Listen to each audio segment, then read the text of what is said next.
Broadcasting to you live from the Milky Way galaxy, the solar system.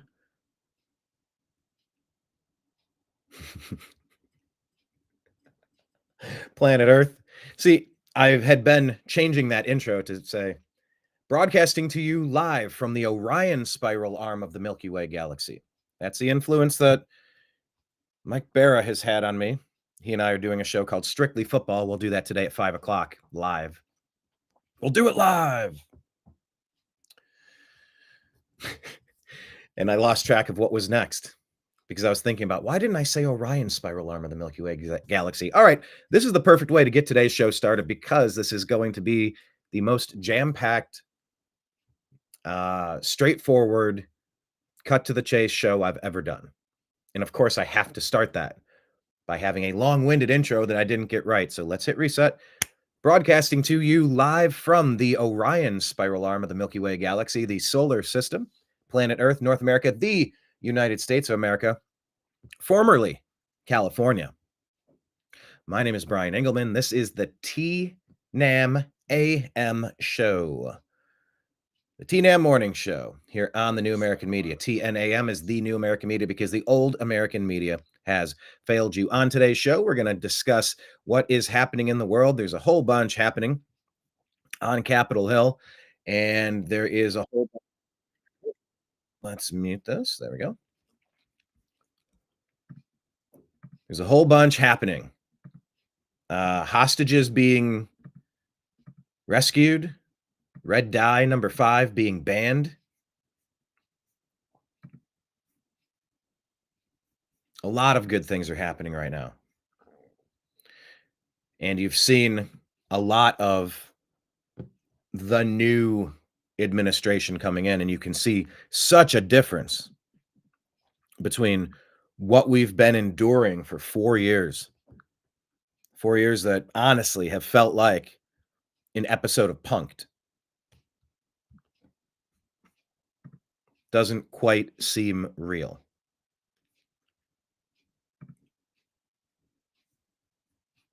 And so that really is the news of the day. The news of the day is things are changing. Things have changed. And you better get on board with it. And it's happening fast, just a couple of days away from inauguration. I'm going to roll through a bunch of stories that we shared on the New American Media Instagram. Make sure you're following us over there, the New American Media. Let's go. Yeah, this was the odd reaction to Gavin Newsom. He seemed almost giddy talking about kind of the connections and parallels to Maui, Hawaii with the fires and how land developers are coming in. They get to rebuild. It was a strange shoulder shrug, side to side dance thing that they had going on, that Gavin Newsom had going on. So then they set it to this music, and I just think it's hilarious. You got to laugh a little bit, okay? You must laugh a little bit.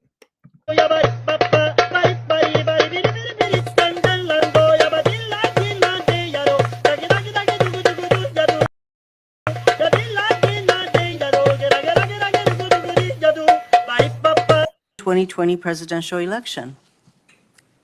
Joe Biden is the president of the United States. She has an odd delivery.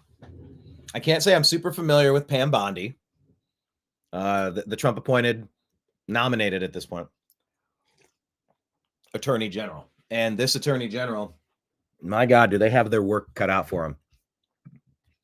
After 4 years of illegality, criminality from the Justice Department, from the AG office, from Homeland Security, from the White House, from Congress, from the media, from academia, from big tech, her work is cut out for her because you have to root out the problems, the people that caused the problems over the past 4 years. We're not going to forget what they did to us being the American people, us being common sense people seeking solutions to issues, improvements to things that need to be repaired, and a tourniquet to stop the bleeding on things that are just intentionally designed to destroy us. And it feels like the people Pam Bondi is going to be going after fall into that category of people that were intentionally inflicting enough damage that the intent was to drain us of everything we needed, to destroy us. No longer needed as a host. We've been drained of everything necessary once the pirates scour the ship. That's what the Obama administration, Kamala Harris, Hillary Clinton, Joe Biden, the deep state, Nancy Pelosi, Adam Kinzinger, Liz Cheney. That's what these people have been up to. Her work is cut out for her. I don't think this would have gone much differently had she answered this question. I didn't turn on notifications. Where'd those notifications come from? Does that ever happen to you? Question of the day. Does that happen to you? Where your phone will then suddenly start giving you vocal notifications or buzzing. It'll give you vibration notification. Vibration notification. What's that from? Second question of the day. What's that from? Vibration notification. So the context you need to understand about Pam Bondi is that she is getting to work.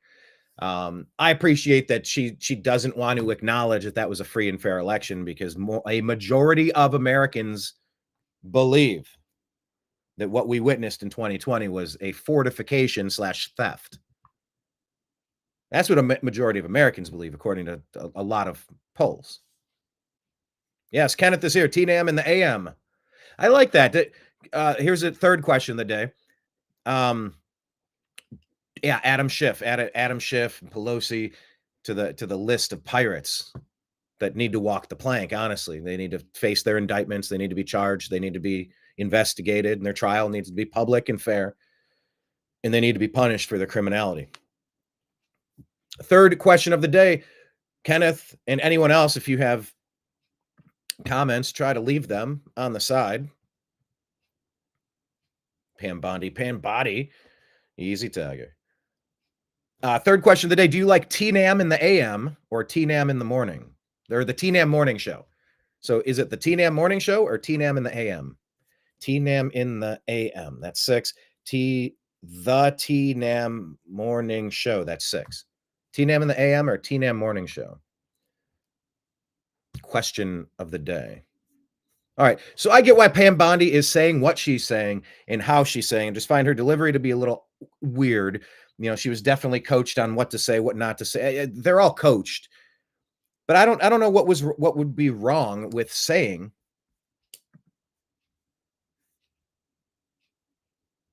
a little bit more clearly what so many Americans feel.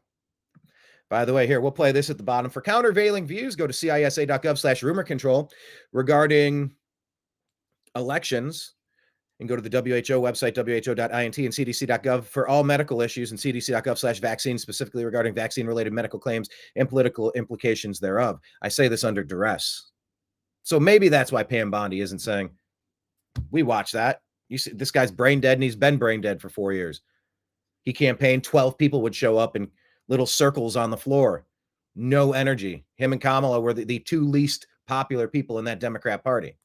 Bobby Kennedy, who brought, hey, let's remove red dye from our food.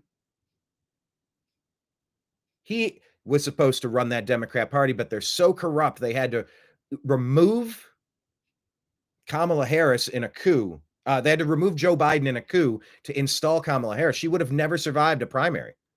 It would have been Bobby Kennedy or somebody else.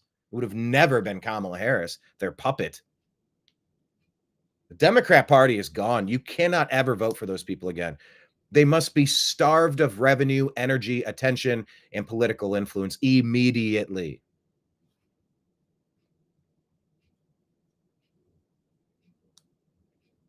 So do we think that Joe Biden was the most popular president in American history? You got to be kidding me. And that really is the story of January 6th. It was a lot of people that said, you can't certify this. And then some people did some things. You had Ray Epps. You had large magnetic doors opening.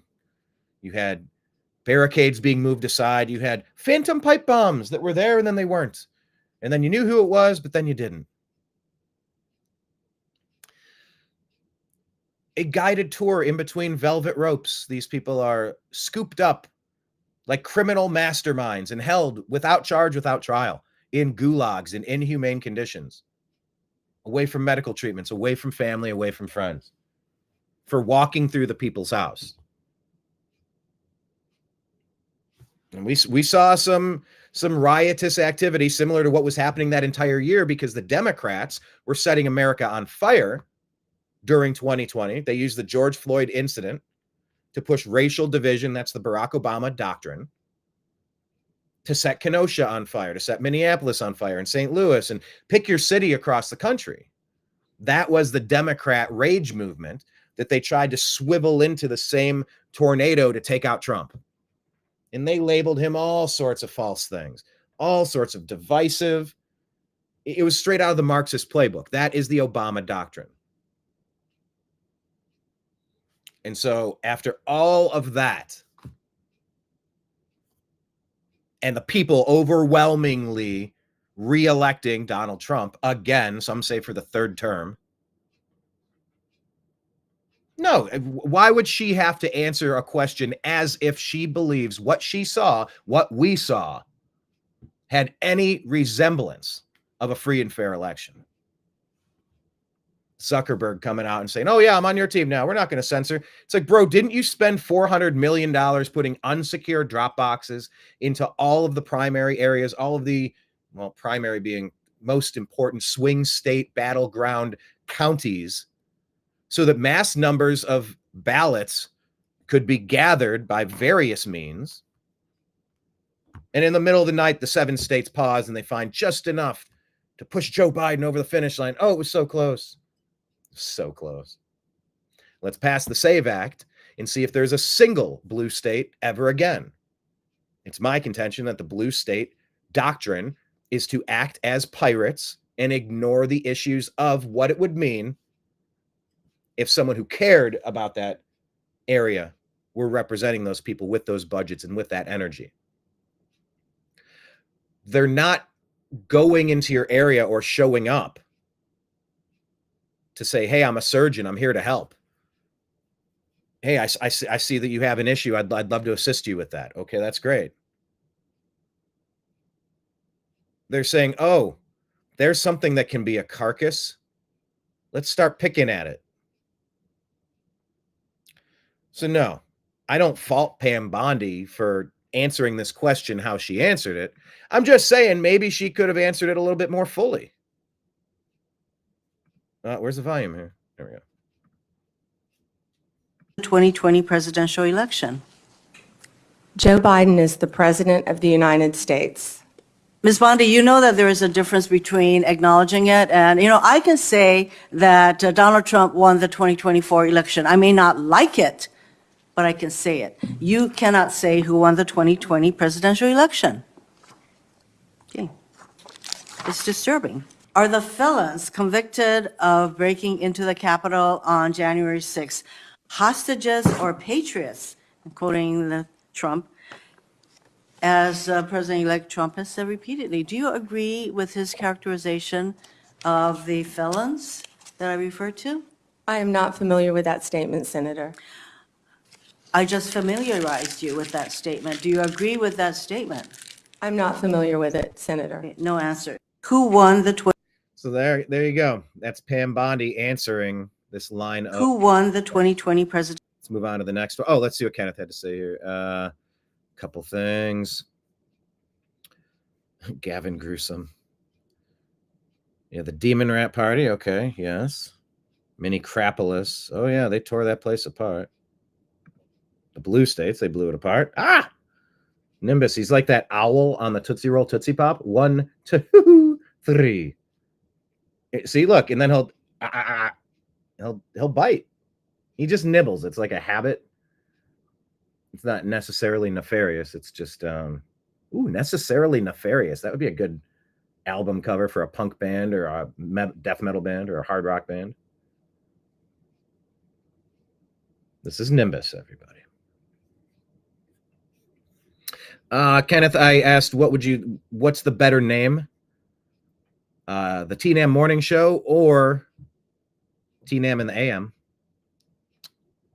And he said, how about TM after my BM? Okay, Kenneth, thanks. Thanks for that. You're really adding value here with that one. Yeah, my grandmother, I used to call it a BM. And my middle initial makes me Brian M. Oh, look at this. He's reaching for my paw. He's giving me a handshake here. Everybody, this is Nim. Look at this look. He's asking for attention, and I have some work to do, buddy. Remember when I said I was going to try to be the most focused I've ever been for a show? Remember that? Remember when I tried so hard and I got so far, but in the end, it doesn't even matter? Do you remember that? Do you remember that? All right, Nimbus, I'm going to set your paw down. Okay. So yeah, TNAM after my BM, thanks a lot. But no, he does say TNAM in the AM. TNAM in the AM. Thank you for that feedback. That is one of our ongoing questions of the day. If you would like to respond, please. I'd greatly appreciate it. Okay, let's move on. The next clip here. Major breaking news. President Trump sent his envoy, Steve Witkoff. So we're on to a new story. Who won the 20? Major breaking news. President Trump sent his envoy, Steve Witkoff, on the other side of the planet, saying, get the hostages home. Get the hostages home before the first day of my administration. The world knows that President Trump is coming. President Trump said if the hostages are not released, all hell will break loose. And Israel and Hamas have reached an agreement on a ceasefire deal to end their 15-month war in Gaza. Now, this is phenomenal news. Whether it's going to last or not remains to be seen. I mean, how much more obvious can it be that the Democrats are the party of destruction and death? Divisiveness, destruction, death, skullduggery. This needs to end. All of this needs to end, and it shouldn't have started. That's what they tricked you into by thinking voting Democrat is smart. But tricked you into by thinking Trump was such a monster because he actually cares about grabbing the two cats by the scruff of their neck and separating them if they're fighting in the sandbox. And that's really what's going on. So you're either in favor of death and destruction or you're a peacemaker through strength. Let's see how long it takes for Ukraine to stop. What Biden, Obama, Newland, Harris, Clinton, Kerry, what these people have done in Gaza, what they've done in Ukraine, it is atrocious. Trump isn't even in office yet. And it sure seems like we either reached an agreement, we're about ready to reach an agreement, we damn well better reach an agreement is essentially the gist of it all. But this is what happens when you have a real CEO in charge, not a pirate stealing everything he can from you while punching you in the face. Deal, a ceasefire will last for at least 6 weeks. Hamas will release dozens of hostages it is still holding from the 7th of October, that terrible mini Holocaust that we saw, an unspeakable tragedy that was performed against Israel, that was unwarranted, that was unprompted, one of the most evil acts we've seen in the modern era. Hundreds of Palestinian prisoners will then be in exchange and allow large convoys of aid to enter Gaza. Then after the initial exchanges, if the ceasefire holds, the second phase will be Israel withdrawing from the territory of Gaza, Hamas releasing its remaining hostages, and a permanent peace deal being settled. Now, the deal still has to be approved by Netanyahu's cabinet, and his political coalition is not necessarily a big fan of this. Now, let me emphasize something. Joe Biden. And that is a lot of the complaints that you will hear about Bibi Netanyahu, Net and Satan. There are a lot of people that do not like Benjamin Netanyahu, that think he is a complete warmonger, that think he was behind all sorts of stuff for the past, how long has he been around? Since he's been on the world stage? These proxy wars and these incidents that, you know, it only takes a little bit of a spark to light a California wildfire. And you can call those false flag attacks. You can call those war by proxy. You can call that terrorism, eco-terrorism, financial terrorism. There's a lot of ways to parse that language. Does Netanyahu agree to this? Like, where are we at on this? What that's another question today. What is the latest, most up-to-date status on this this deal to release the hostages? Kenneth, my cat's sandbox is now my Zen garden. Yeah. I've scooped my share in the day. Biden had an opportunity to end this conflict. In fact, you could make an argument. And by the way, Biden was the one asleep at the switch when this conflict began.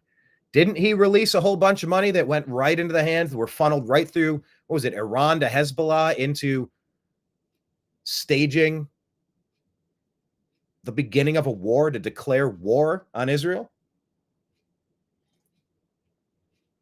Wasn't that the Obama's people at the puppet strings? I'm talking Victoria Nuland and the like. Isn't that what Biden was up to? Why would he stop the fire that he started? Argument that if Joe Biden and Kamala Harris would have been able to end this war back last year, this would have helped them politically. Oh, yeah. All of the kids. I assure you, having been to Chicago for the DNC, there was a very loud, very angry contingent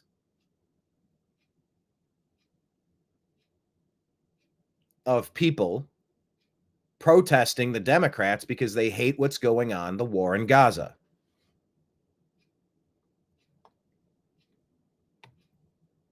Had they stopped it, but didn't they start it? Didn't they want it?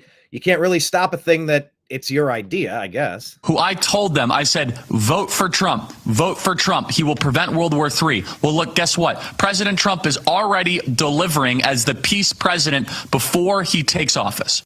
Major break. And how great is that? Like I said, let's see how many more minutes it takes for you. Major breaking news. All right, stay on mute. Let's take a look and see how long it takes for Ukraine to settle down now. All right, let's go to Jack Smith. Remember, Jack Smith is out. Oh, man, the hunter's about to become the hunted. Oh, this guy, the criminality he has on his hands. Let's take a listen to what we need to remember about Jack Smith. Oh, I think this is going to be quite a chapter. And it's going to be. They prosecuted Trump. They violated civil liberties. It was election interference. It was treason. These are the biggest crimes you could imagine. These people thought they were going to get away with this stuff.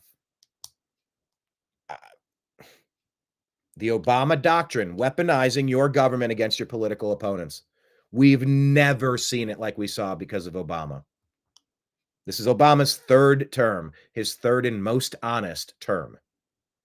Joe Biden was essentially brain dead for 4 years, propped up on marionette strings, walked around by the puppet master.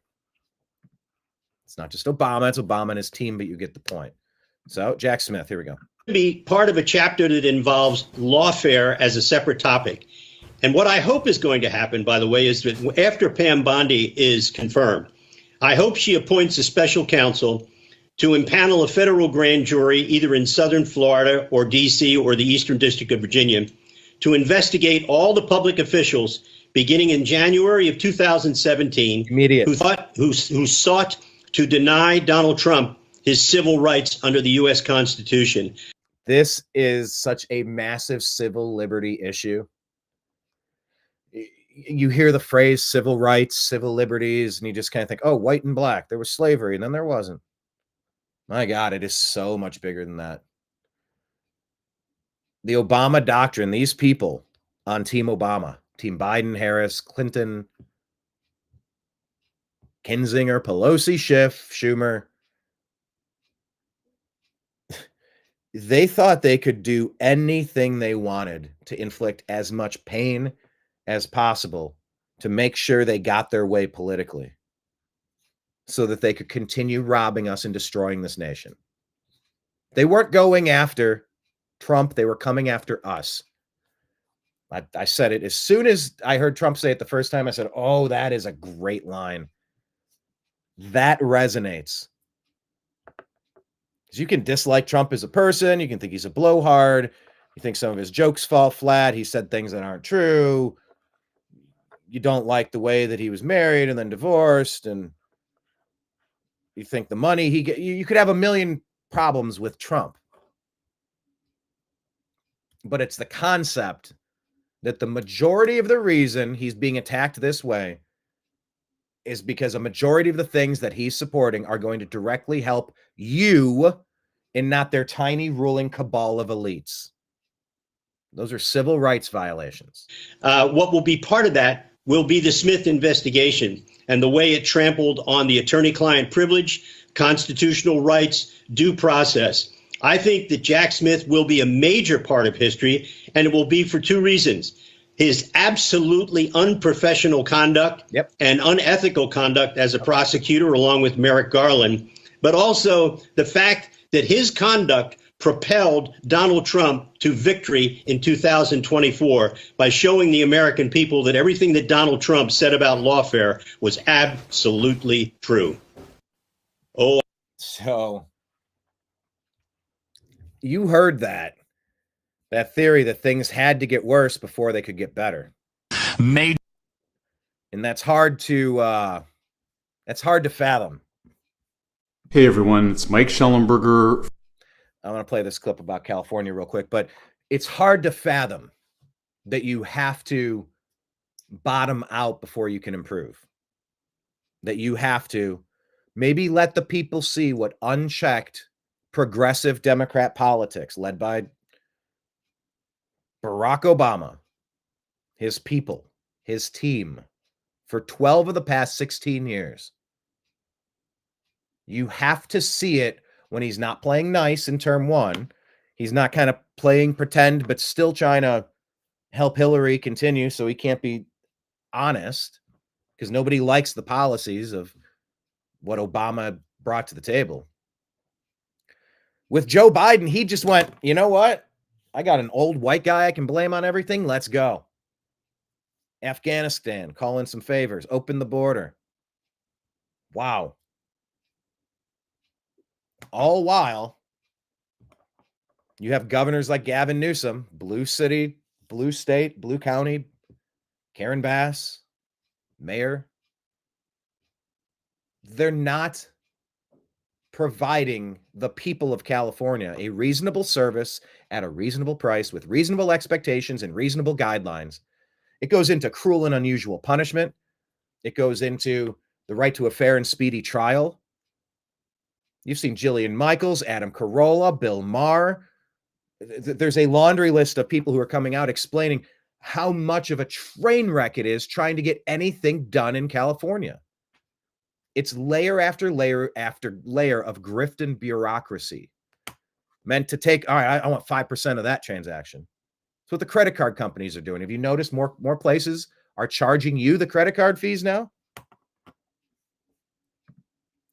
At the same time, when they're trying to ban cash?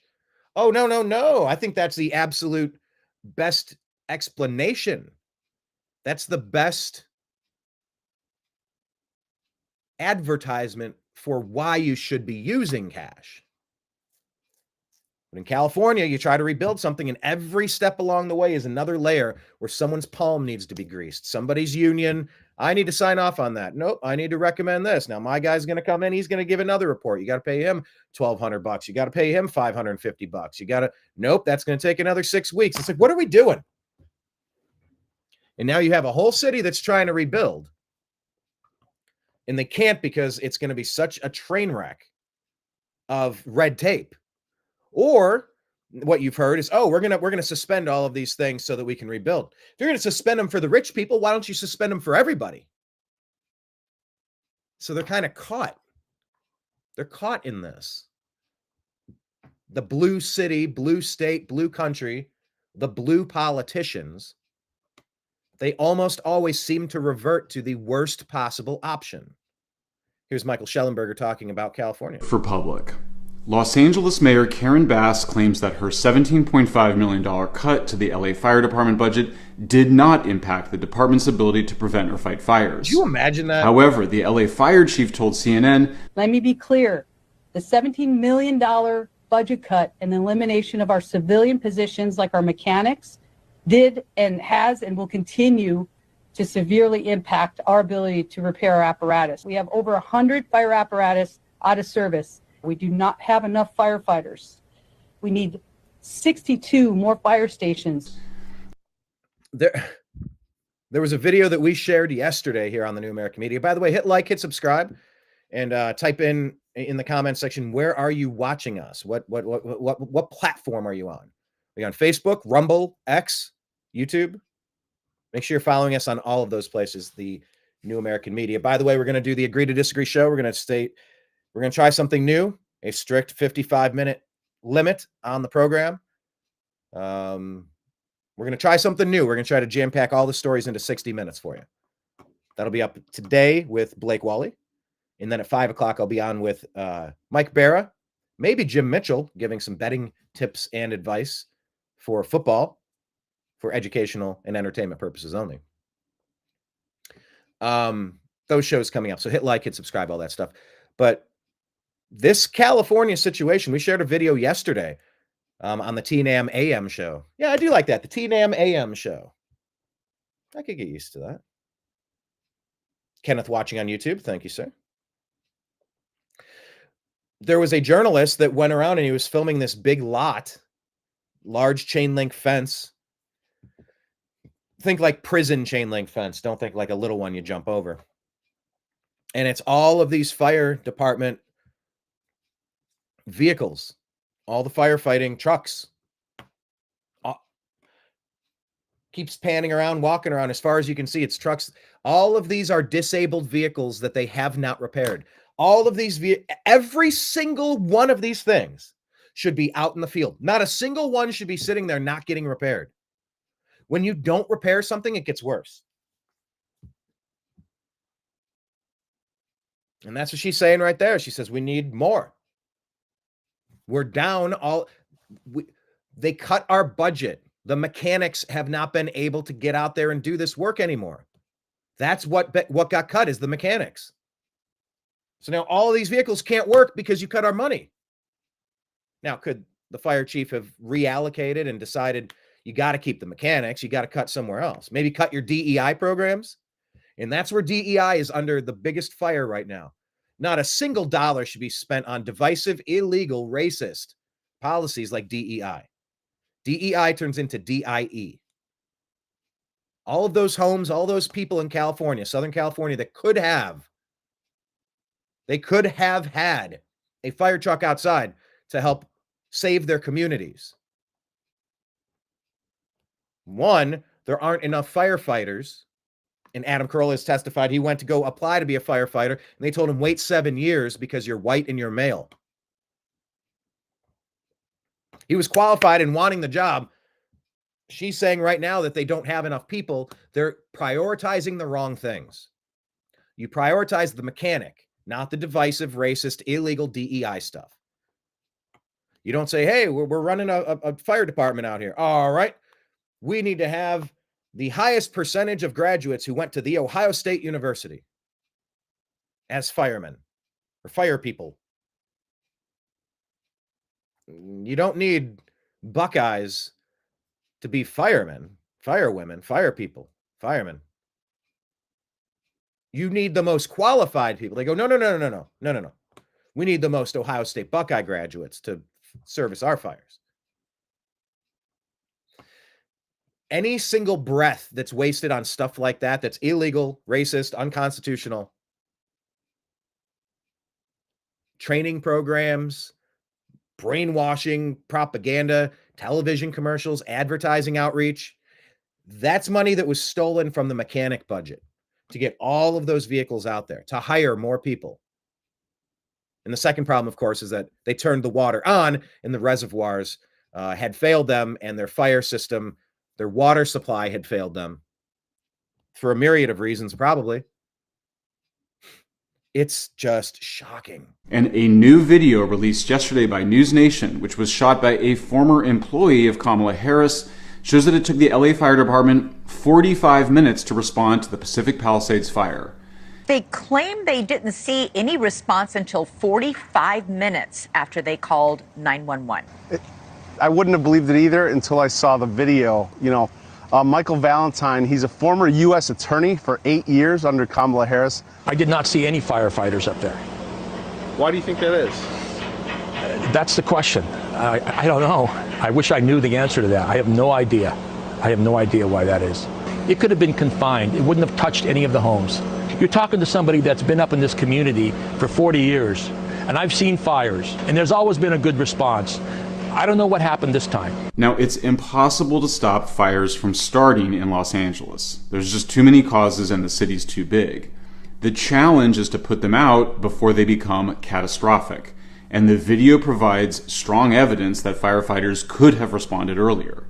He documented it all on video, giving News Nation an exclusive look of where it started and how quickly it grew. By 10:50, the plume had spread considerably, twice as large. 8 minutes later, the size of the fire seems to have doubled yet again. Still nobody fighting the fire. I mean, alarms should be blazing, and you should have, just like the militia. Don't let anyone ever try to tell you the word militia is a dirty word. It's not. All that means is a first responder. That's a Daniel Penny. If there's somebody there who's threatening everybody around you, you're the first person. If there's somebody that starts, there need to be like individual pockets of trained people that could act upon those situations. What can we do? How can we alert more people? How can we turn our sprinklers on? Can we, like, these are the thoughts that we need to have moving forward. But the fact that the accusations and the timelines here, as they're laying it out, are that nobody was sounding the alarms and nobody had responded and it was taking way too long. That's a failure. It's unacceptable, and we have to know why. Either it was intentional or it was not intentional. Intentional, not intentional. Was it because they were inept? Is this because they were underfunded? Or is this because it was a part of a coordinated attack that started in 2025 to release the sleeper cells to start causing as much damage across America as possible from the people that Joe Biden and the Democrats let into the country? You have to ask that question. Have we still found out? We've seen a lot of, I still don't know if we have found out. What are the causes of these? How many videos have you seen of people intentionally setting fires? Multiple people getting arrested for looting, for arson, for starting fires, on the phone watching people torching things and reporting it in real time during the middle of the fire chaos. 11:13 a.m., nearly 45 minutes after Michael's wife called in the fire, you see a chopper come through. At 11:23, a helicopter comes in, begins to dump water on it. But at this point, the fire is massive and moving quickly down this ridgeline. And now a second firefighter has come forward to tell me that there wasn't sufficient funding for pre-deployment, and I'm sure that played a role. The fire prevention department has taken huge cuts and it limits their resources. This person added that there were not enough mechanics, engines, or fire stations. In truth, LA has been underfunding the budget of the LA Fire Department for years, leading to rising response times. You're supposed to be en route in 30 seconds and there in 3 to 5 minutes, but now it's 10 minutes, and on the extreme end, 30 minutes, said the firefighter.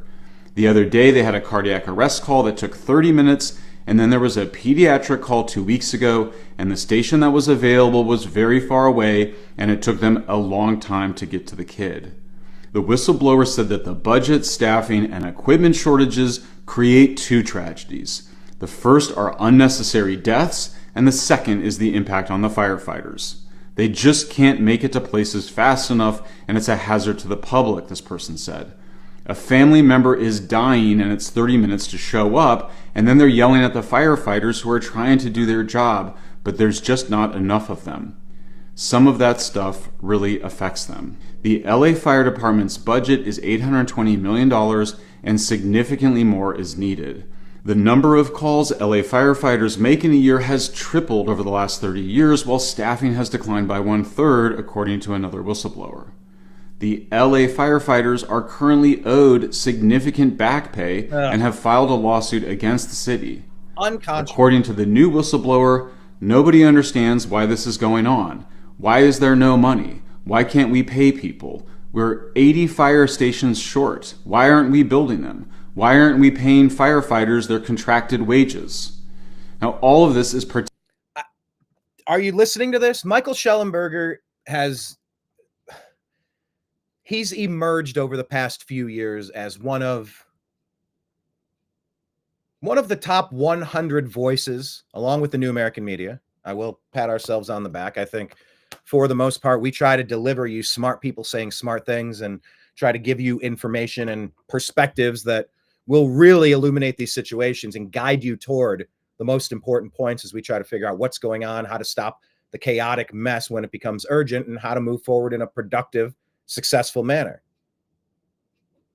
Yeah, I mean that. I haven't been doing what I do at the New American Media for 14 years if I didn't believe in what we're doing.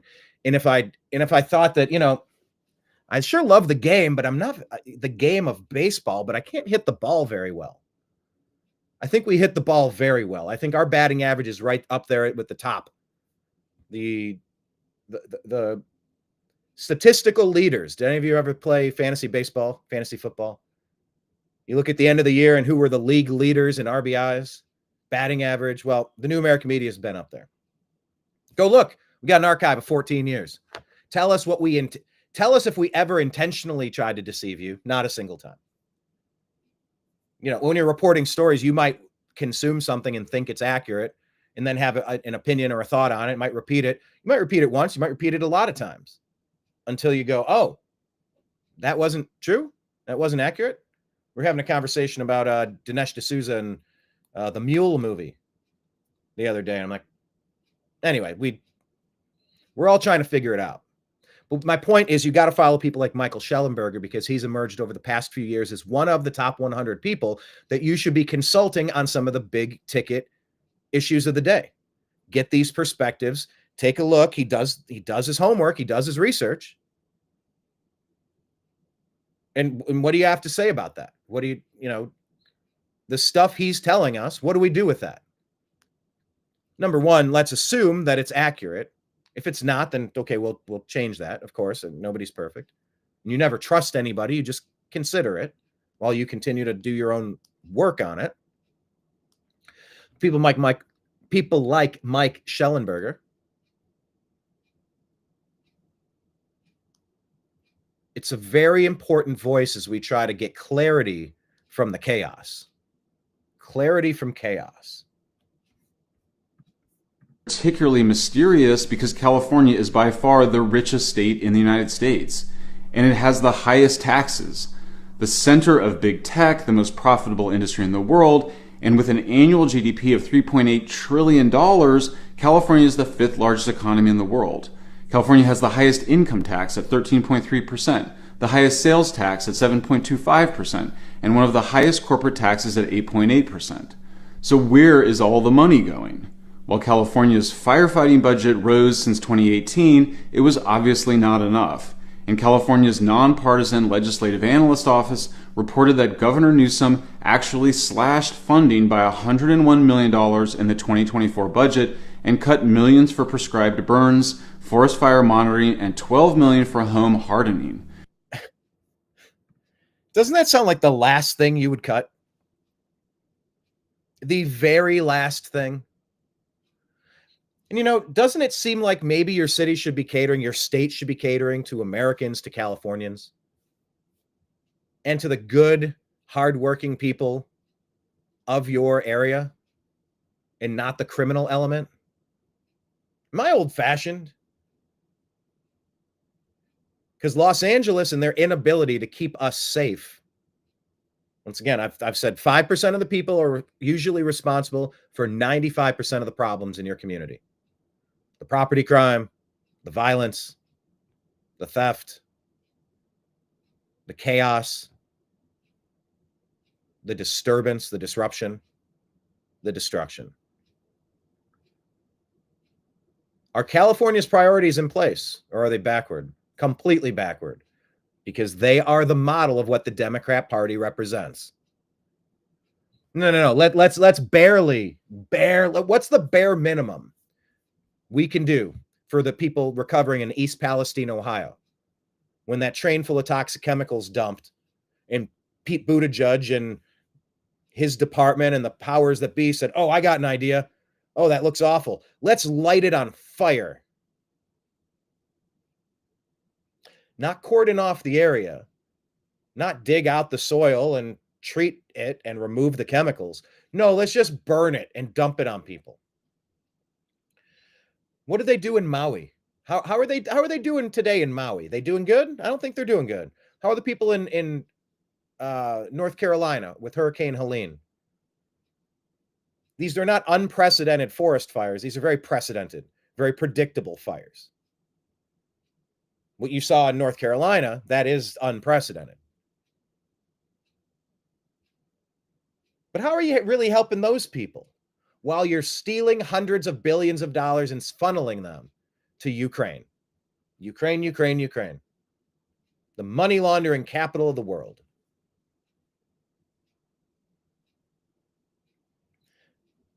These people are so busy acting as a pirate, acting as pirates. Joe Biden and the Democrat Party have been so busy acting as pirates that they didn't even once stop to realize that failing to prioritize Maui, East Palestine, North Carolina, and Los Angeles, their failure to prioritize these natural disaster areas have brought out a magnifying glass to prove that they don't care about you. They don't even like you. They just want to shake you down for every penny you've got so they can selfishly seize power and control. That's your Joe Biden, Barack Obama, Democrat Party. Your foreign policy of Hillary Clinton, Victoria Nuland, John Kerry, Merrick Garland,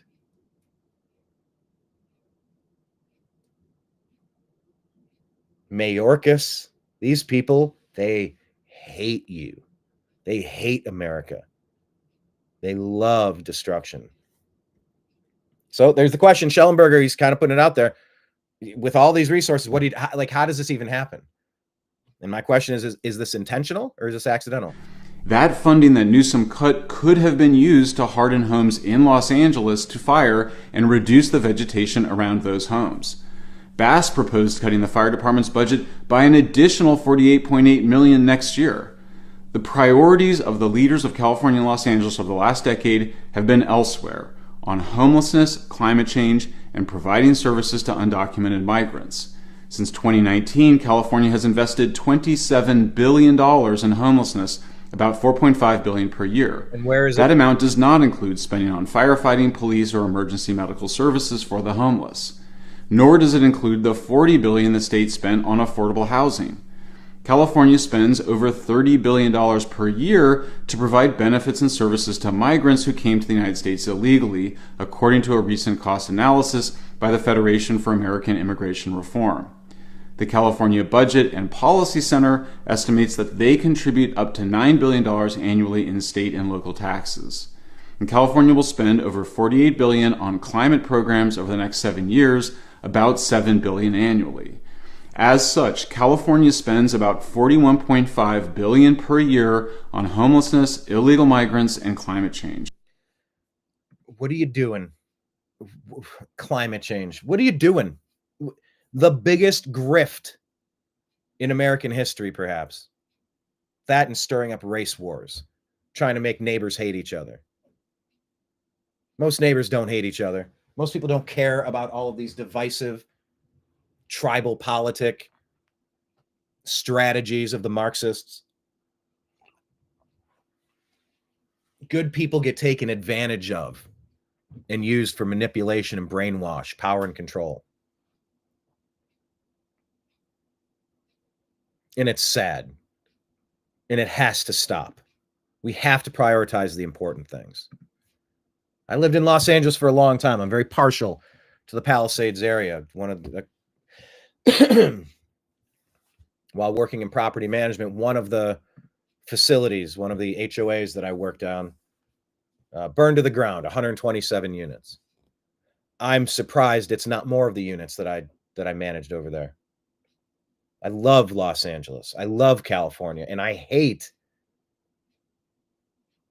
what these installed puppets. I think they're installed. I don't think the people actually choose Karen Bass and Gavin Newsom. I don't think so. Can I prove otherwise? We are where we are, but let's pass the SAVE Act and see what happens. But why aren't they prioritizing Californians, Americans? That's antithetical. That's illegal. That's unconstitutional. It's treasonous. We're gonna kick all this money. We're gonna become pirates and take every gold coin that we can from everybody and ship it off to the people that hate the people that live there that you just robbed, to mess with them. Oh, a bunch of people broke in? Cool. Let's take that money that we just confiscated and give it to those people that just broke in. It's like, hold on, we paid a cover charge and you're letting these people go in the back door? Why did I pay a cover charge? What system is this? They're cutting in front of me in line. I did this the right way. How are they getting? Why did they reach into my pocket to take with you as a middleman? And how much did you take as a cut as the middleman to make it worth your time to try to screw me over when I'm the citizen and they're not? That's the story of California. I pray that it changes. If just 2% of that money, or $1 billion, had been spent on the LA Fire Department, it could have more than doubled its budget. What's more, there's evidence that all of that spending on homelessness made the problem worse. Since 2019, homelessness increased by 40%, and the homeless cause over half of all fires in Los Angeles. The spending has also distorted other priorities. LA spends... If you're not already a subscriber to Public... There you go. So subscribe to what, Public? Please subscribe now to support our award-winning investigative... There you go. Follow Michael Schellenberger. That's important. It's important to know these details. It's also important to see the juxtaposition. I was going to say juxtafication. That's a funny word. Juxtafication instead of juxtaposition. But here, let's just see how FEMA, how they're treating the people in North Carolina. This is truly insane. This is Ben Berkwam. We ran into him in Chicago at the DNC. Make this make sense. Got down here to Asheville. Again, this is 3.5 months later. This is what it looks like. This is in the spots that they know you're going to see. This is what rebuilding looks like. We're rebuilding Ukraine faster than we're rebuilding North Carolina. Can you believe that? This is just it's such a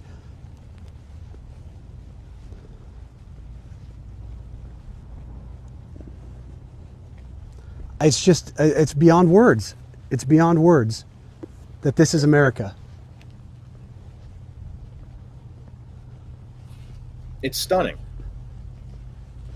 This is America. While we spend billions on other countries and on allowing illegals to invade our country, this is how American citizens are treated. 4 months later, and we got a little caution tape.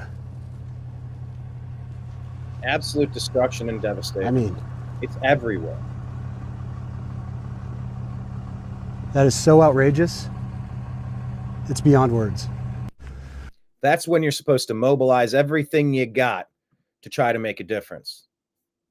I encourage you to go on Rumble and YouTube to watch the documentary that I made with Blake Wally. Blake did a lot of videography and editing. Appears in this as well. Blake and I will be doing the Agree to Disagree show at 3 p.m. Eastern. Here's the little trailer that we did. We went and we got a guided tour of the destruction after Hurricane Helene. And FEMA, I mean, they're still not really helping people the way that they need to be. It's appalling to watch billions of dollars get stolen and thrown onto a credit card when we're 36 trillion in debt to be money laundered through Ukraine at a time when America needs to rebuild. Let me full screen this for you.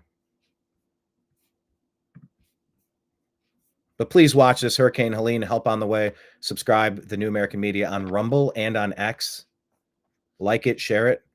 And there are contribution links at the bottom for either us at the New American Media and, of course, for Grizzly and his relief efforts. There's a link. I think it's at Fabled Remedies. The number 1 is where he's at, but that's all listed in the text of this project. Here you go. Full screen. There was no notifications going to your phone, like an Amber Alert, like,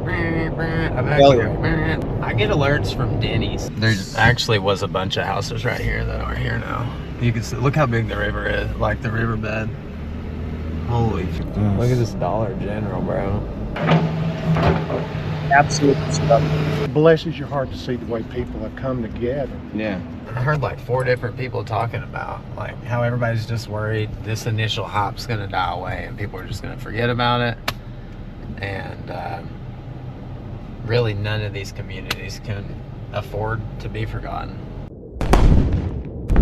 That's a documentary that we made for the New American Media. Hope you watch it, share it. Your guide to the truth. TheNewAmericanMedia.com. So I would encourage you to check out that project. We're very proud of it. And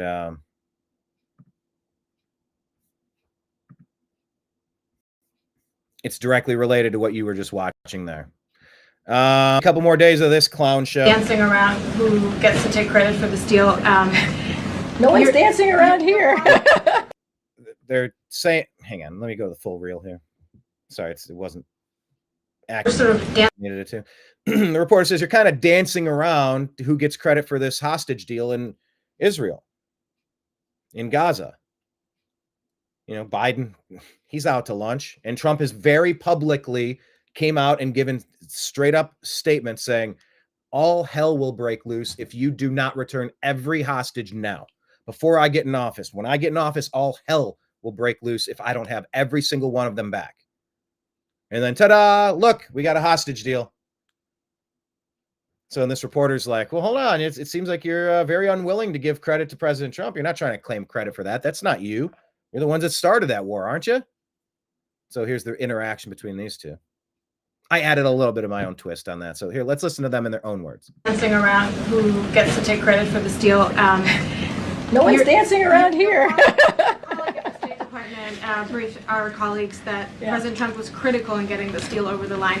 Do you not agree with that statement? I mean, look, I'm not going to speak to a random person. I don't know I'm not going to speak to a random person. It's literally your colleague. who this person is. I'm not going to. Oh, what I can say is, look, obviously Matt Miller will speak for himself. What I can say is there are steps that were taken here that is really important and critical, and that started with this president starting a framework that was agreed upon by the world back in May. And that was because of this president. That was because he was able to lay out his thoughts, his thinking on how to move forward with this negotiation. What I said before, this is someone who understands foreign policy as I'm talking about the president. He understands how difficult it is, and this was not an easy one. So We're sort of dancing around. We're just a couple days away from this being over. You want to follow this, James O'Keefe? With me, literally with a former FBI agent. You're going to be safe. He's right there spying on them. He's with us. He's a spy hunter, the guy says. So I'm embedded in the Pentagon. I work in the Joint Staff, the top military command, and I became a spy hunter. You're not a spy? You're not trying to, like, collect information from me? I wish I was. It's very sensitive information. We're going to have to keep it between us. What's your overall assessment of Trump? He's a sociopathic narcissist. Is there anything you can do to protect American people from stuff that he might try to do? I'm in conversation with a couple of retired generals to try to explore what we can do. Dating the deep state. Oh, good job, James O'Keefe. That is the deep state who is out there trying to get in the way to block Trump and the agenda that the American people want. Let's go to Pam Bondi stuff real quick. There's a couple of interactions I want to show you. We're going to kind of move into a lightning round now. Not be appropriate for a prosecutor to start with a name and look for a crime.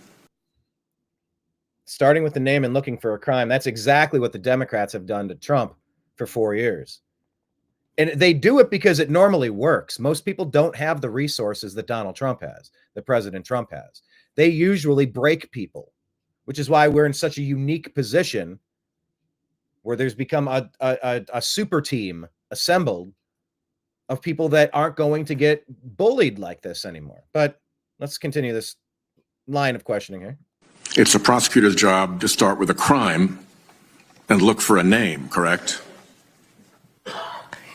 Senator, I think that is the whole problem with the weaponization that we have seen the last 4 years and what's been happening to Donald Trump.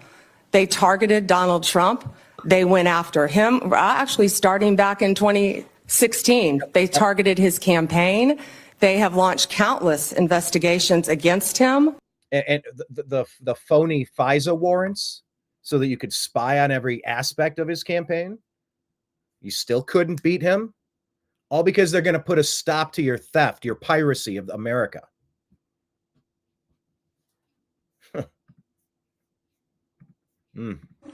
That will not be the case if I am Attorney General. I will not politicize that office. She should say, when I am Attorney General. Little point there. I will not target people simply because of their political affiliation. Justice will be administered even-handedly throughout this country. And I hope that includes Kinzinger, Cheney, Pelosi, Schiff, Schumer, and the rest. All of these people have...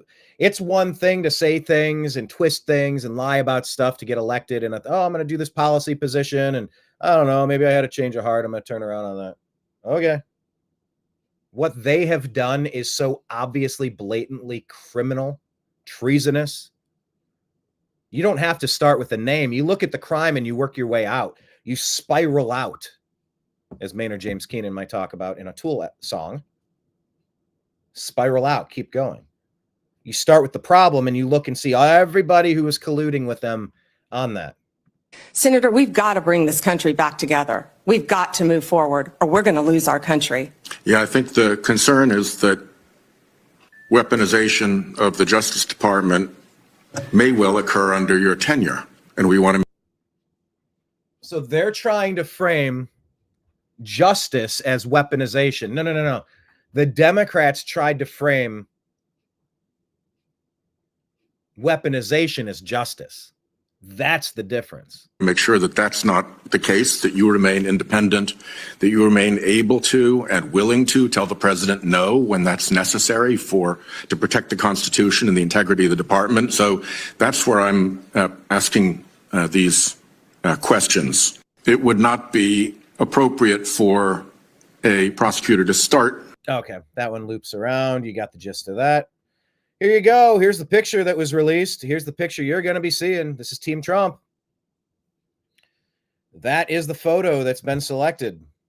So that's going to be like the main photo that they're using. My man looks pissed. He's got every right to be. Because we are pissed at what they've tried to do to us. Buckle up. How do you want that staring at you? Here's an interesting story, just touch and go on this. Daily Mail Online saying a French leftist theater is now, according to Daily Mail Online, French leftist theater is now facing bankruptcy after opening its doors to 250 African migrant invaders for a free show. And they have refused to leave and remain in the building 5 weeks later. So they'd rather go bankrupt than arresting them. Arrest them. This isn't rocket science. Here's one. Culture is everything. Carl Higbie saying this. Showing here's a river in Tokyo. It's super clean. It's got gorgeous trees and boats and lush landscape. River in Tokyo, population 38 million. River in Mumbai, population, almost half of that, 21.6 million, and it's all trash. So yeah, the way people are raised, it's culture, it's nature versus nurture. You want people who have high expectations, who have been shown great working models of successful infrastructure, joining your team to help you. You don't want to import a different culture that's not compatible with the highest standards. Just any sort of trash like that it's just shocking. So let's let it rip. You know, this is about toxins in children. The Pfizer knew that they were destroying women's menstrual. This is Naomi Wolf. She has a couple of things to say about it in her book, the Pfizer Papers, I believe. Menstrual cycles. You remember that's how my story started. Yeah, it's just eyewitness people accounts of women's own bodies. Well, it turns out they didn't want women to know that that was true. There's now a 13 to 20% drop in live births, according to government databases in Western Europe and North America. I mean, this stuff is like, where are where is the research that we can trust on the topic? This is what Naomi Wolf is saying. She's allowed to say whatever she wants. Where's the research into this? Like, where's it all laid out? It's in the footnotes of this book. America. And in the Pfizer documents, there's something called the Pregnancy and Lactation Report. It's 8 pages long, and it has charts that Pfizer was keeping, and I've called this Mengele science, and I say that advisedly. Yeah. Mengele science. Yeah. Do you think it's possible that people working at pharmaceutical companies were lying to us? I mean, they do in every other field. Charts that show 15,000 women have two menses a month. 12,000 women are not bleeding at all. 10,000 women are hemorrhaging agonizingly. 8,500 are passing tissue. 10-year-old girls menstruating upon being injected. 85-year-old women menstruating upon being injected. I mean, this chart showing this complete ruination of women's health at industrial scale. And I was mocked and deplatformed, but now multiple peer-reviewed studies have come out conceding that, yes, on average, women's menses have changed if they've been vaccinated. And so you don't have to be a scientist. All you need is 8th grade biology to know that if women's menstrual cycles are being damaged, their fertility is being damaged. And that's what we're seeing. So hopefully the era of, like she said, being deplatformed, demonetized, demonized, hopefully that's done. We can't survive as a species if trust the science. I'm the science. You test the science every day. Want to talk about red dye? Food dyes in so many of the foods that are poisoning us. Let's talk about the food dyes in so many of our foods, cereals, potato chips. That's just to name a few. And these items are banned in Europe. I mean, their ingredients are always so much smaller. That list is so much shorter than what we see here in this country. You've called for the food industry to, quote, stop poisoning Americans with ingredients not used in those other countries. I have to ask you, why are certain ingredients okay in America, but not around the world, not in Europe? And it was Bobby Kennedy Jr. that really made Make America Healthy Again, made this a top-notch forefront issue. This is so overdue that we focus here. Well, our FDA is asleep at the wheel. They have not been looking at these chemicals in the last 50 years since they've been invented. Even in the last 10 years, the FDA just recently admitted that they have not looked at the safety studies of red dye number 40, for example, or the fact that they haven't looked at red number 3, which has been banned in cosmetics. You can't use it in lipstick, but it's still allowed in food. It's been They won't let it on lipstick, but they'll let it in your food. How could that possibly make sense? banned for over 34 years, but the FDA still allows it in food. So we have this situation right now where our FDA is extremely riddled with conflicts of interest that prevent them from acting. And now we are finally seeing leadership at that national level coming in and talking about these issues in a way that I've never seen before. You know, I've been working on these food issues for a very long time. And now is our chance to get American companies to stop poisoning us with ingredients they don't use in other countries in the exact same product that they serve here in America. In Gatorade, in Doritos, in Cheetos, in Cinnamon Toast Crunch, in Kellogg's Fruit Loops. All of those brands use chemicals that are banned or heavily regulated in other countries. In Europe, they require a warning label that looks like a cigarette type warning label on a product that has artificial food dyes. But here in the United States, parents don't know the truth about how artificial food dyes affect their children and their brains. It affects the children. It affects their brains. It affects their behavior. How much of this ADHD, how much of the other maladies that are harming kids right now? Once again, are you harming kids or protecting kids? It's not rocket science. How much behavioral damage, developmental damage is being done to humans, to Americans, because of these poisons? And how in the hell did anyone ever approve this in the first place? Why in the hell wasn't it caught, identified, and removed a long time ago? Why did it take Bobby Kennedy? And why did somebody take multiple attempts to remove Trump with Kennedy on that team? Remember, they went after Kennedy's dad and uncle too. Whoever they are. And the fact that they're riddled with carcinogens, things that cause cancer. And this is something that we have to stop if we're going to look at the root cause of chronic disease in this country. Vonnie, I have to ask, you said for over 30 years. How does that happen? How has the FDA been able to do this and no politician, no advocacy group has been able to change it? There's been a lot of advocacy groups that have been on the right side of history. And there's been a lot of advocates like myself and everybody that stands behind me that I call the Food Babe Army. But until now, we have not seen emphasis on these additives from a national level, from a national leadership level like RFK Jr. has proposed. You know, I had the opportunity to sit with him at the Senate and give testimony. And when he heard my testimony, I could see he gets these issues. And he said something so profound after that, on that day, which is if another foreign nation was doing this to us, it would be considered an act of war. This is really terrible that we allow food companies to riddle our food system with additives that have little to no safety data behind them. They don't have third-party checks. They're allowed to create these chemicals to improve profits, but not improve our health. Unforgivable. When the FDA is dismantled, when the conflicts of interest are taken out. The Department of Education, the FDA, I mean, you look at every organization that's become so corrupt. It is time to unplug all the wires and design a better mousetrap. Luckily, Doge is around. You can't keep spending like California. You take in how much money is the 5th largest economy in the world, and you're still broke. You can't pay your firefighters or fix your fire engines. Oh, hell no. There's got to be personal accountability and responsibility. There need to be penalties put in that if you can't balance a budget, you lose your pension.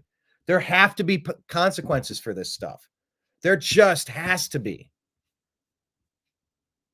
And all of this gross orgy, this oiled up Diddy party, reaching and tugging and all of that stuff that's happening at the FDA, there are real consequences to humanity for what they've allowed, and this has to change.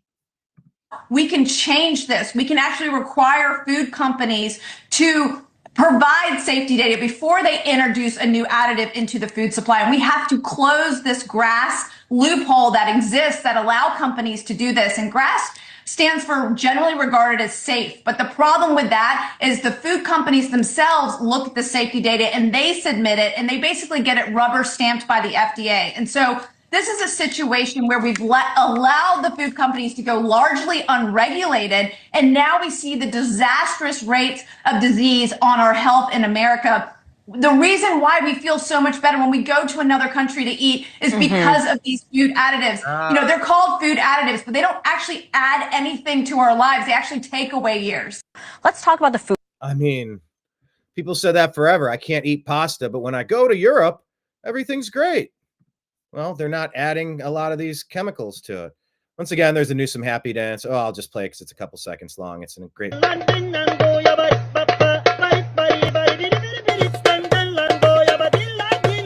This is what the internet was intended for.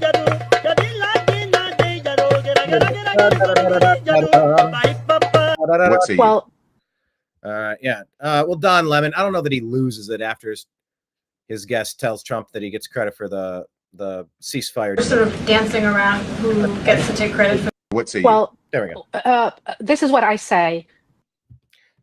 I've been often mocked for some reason for saying that the Abraham Accords were great because we had some established peace going on in that region of the world that can be so violent sometimes. Oh, nothing was done. You can't use that as an argument. It's like they grabbed two kids who were fighting on the playground and they got them to stay civil toward each other for a while. That's a start. And so this ceasefire deal, these hostage releases, this is a start. According to... And I'll be happy about that forever. That's a great starting point. Better than the day it was before. Better than it was the day before. Diplomats who were involved firsthand in the negotiation, President Biden refused to put any pressure on Netanyahu. And ultimately, they gave up that any deal would happen. It was... And Don, you and I talked about President Trump. I have no love, and I don't want to give Trump any credits, but I know, but I am in the business of telling the truth. Same. Donald Trump intervention have been monumental in Don Lemon said same in response to I'm in the business of telling the truth. No, you're not, Don. Making the ceasefire deal possible, and just to make people understand. President Biden not only refused on multiple occasions to put any pressure on the Prime Minister of Israel to do any deal. People who were involved in the negotiation, including Israeli negotiators, told me firsthand that very often they felt that he was more than backing the negotiating team, the Israeli negotiating team. He was backing the Prime Minister agenda and his desire to stay in office. The Israeli media and Israeli ministers, including Ben-Gvir, today confirmed that it was President Trump. Israeli media also confirmed that Netanyahu was already gave up on the hostages. He was willing to sacrifice the hostages for his political desire to stay in power. However, Donald Trump happened to be a transactional president, happened to be a transactional man. He wanted to come to the White House with a win. And that was always his approach. Let me ask you this then. So why did they not wait until he took office, which is just going to be in about a week? Because he said, you better have this done before I take office, or there's going to be all hell to pay. Didn't want to deal with these issues as he get into office. He want this issue to be off the table. Roll up. Okay. I don't agree with that. I think Donald Trump would like to have started off. We know Donald Trump, the day of his inauguration or on the day to announce a ceasefire. The fact that it happened on Biden's watch, did you ignore the part where Trump went out and gave a press conference and said, I want all these hostages returned before I take office or there will be hell to pay? Did you miss that part, Don? Maybe he missed it. I think that leads many people to question whether it was. And look, I'm not saying that you're wrong, but that's going to lead many people to question. Do you know when the ceasefire will enter in? Do you know when the ceasefire will start? It's going to start. Well, the temporary ceasefire is going to start. It should start on Sunday, correct? It will start on the 19th. You mean the permanent? No, the phase one of the ceasefire will start the day Trump inauguration. Basically, that's when it will happen. What say you? So Okay, yeah, that was a device back of that video that was playing. I was like, do I have a tab open? Here's, Congress doesn't get a lot of stuff right. We got to praise them when they do. Laken Riley, she didn't ask for this, but she's standing up to keep a safe space where women can compete against women in sports without men jumping in and taking scholarships and injuring lady players. Bring common sense back in 2025. Here we go. One step closer. I heard that this bill is a waste of time. And let me tell you the message I received when I heard that is that I'm a waste of time. Girls around the country, just like me, are a waste of time. Your daughters are a waste of time to all House Democrats except the 2 who voted in favor of the Protection of Women and Girls in Sports Act. But to Speaker Johnson's point, the American people spoke on November 5th. The common sense, everyday Americans who intuitively know that men and women are different. Men do not belong in women's sports. And with the House passage of the Protection of Women and Girls in Sports Act, we are one step closer as a nation to making sure that not one more male athlete is able to take a trophy, a roster spot, playing time, resources, or an opportunity to compete from a woman. I heard that this bill is a waste of time. So, and let me tell you the message I received when I heard that is that I'm a waste of time. Yeah, there we go. Okay. Kudos to, wait, I didn't call her Laken Riley, did I? Riley Gaines. Riley turned into Riley in my head. Riley Gaines. If I said that wrong, this is Riley Gaines. Bravo, Riley Gaines. But on Jill Biden and looking at this. Hey, Democrats telling on themselves again. She had a quote today to the Washington Post about Nancy Pelosi's role and Biden getting out of the race. And she said, quote, "We were friends for 50 years. Imagining she was using her teacher's voice. She said, quote, "It was disappointing." Imagining she was using her teacher's voice. Oh, the sappy crap that these people dump on you. Ugh. You know that Jill Biden is very careful with how she uses her words. What did you make of that moment? Well, it's the first I'm hearing of it, but what I make of it is that she may well have wished that Speaker Pelosi had engaged directly with them rather than orchestrating a campaign to try and get President Biden to step down from the race. Ultimately, it was the right thing for him to do for his candidacy, for the country, for the party. But I do think there were some hard feelings about how that happened. At the end of the day, what matters most is that today, tonight, in that speech and in our conversation, I'm reflecting on the remarkable things that President Biden got done. He ran on bipartisanship. He spoke at his inauguration about working across the aisle. There were lots of folks who thought he wouldn't be able to get much done in a badly divided Congress. Oh, he got a lot done. He caused a lot of damage. Inaugurated just 2 weeks after January 6th. And in the end, he signed into law bipartisan bills that did more for infrastructure, gun safety, investing in veterans, rebuilding manufacturing than any president in decades. It's a really strong record of accomplishment. He's leaving office despite that with an approval rating that matches when it was at his low. But on Jill Biden. So, yeah. Chris Coons accidentally saying that Nancy Pelosi orchestrated and looking at this. Biden. I mean, we all saw that. Another thought here on the Israel-Hamas ceasefire. Qatari officials who report to that prime minister you just had on the screen there, his minister of state, so his number 2 in the foreign ministry, gave us a statement tonight saying that it was in fact President Trump and his special envoy, Steve Witkoff, that pushed a dead deal back to life and then got it over the line, openly crediting President Trump and Steve Witkoff for making the deal happen. By the way, this deal is the same deal that had been made in May, but Biden couldn't get anyone to sign on to it. Donald Trump makes his statement, there's hell to pay if you don't get this done before I come into office. And then right after that, Witkoff is dispatched. Here are the details I learned from U.S. officials, Israeli officials, and Qatari officials. Right after Thanksgiving, around Thanksgiving, Trump and Biden had a conversation. They synchronized what they were going to try to do. Donald Trump offered to try to get Joe Biden's deal across the line.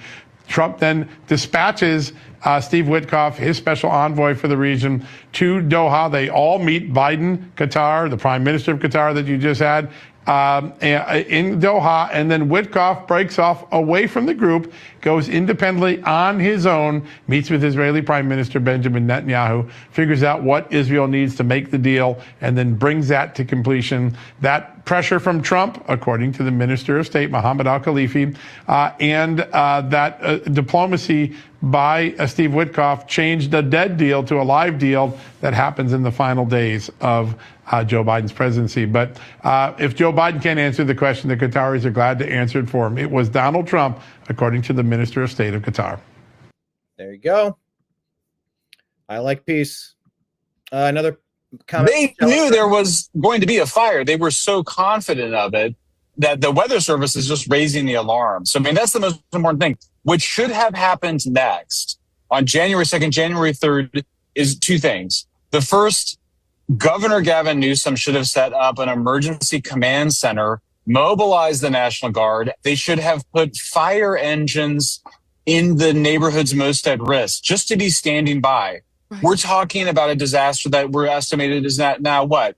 $100 billion? Right. They could have spent $100 million in advance, buying somewhere around 100 to 200 fire engines, maintain.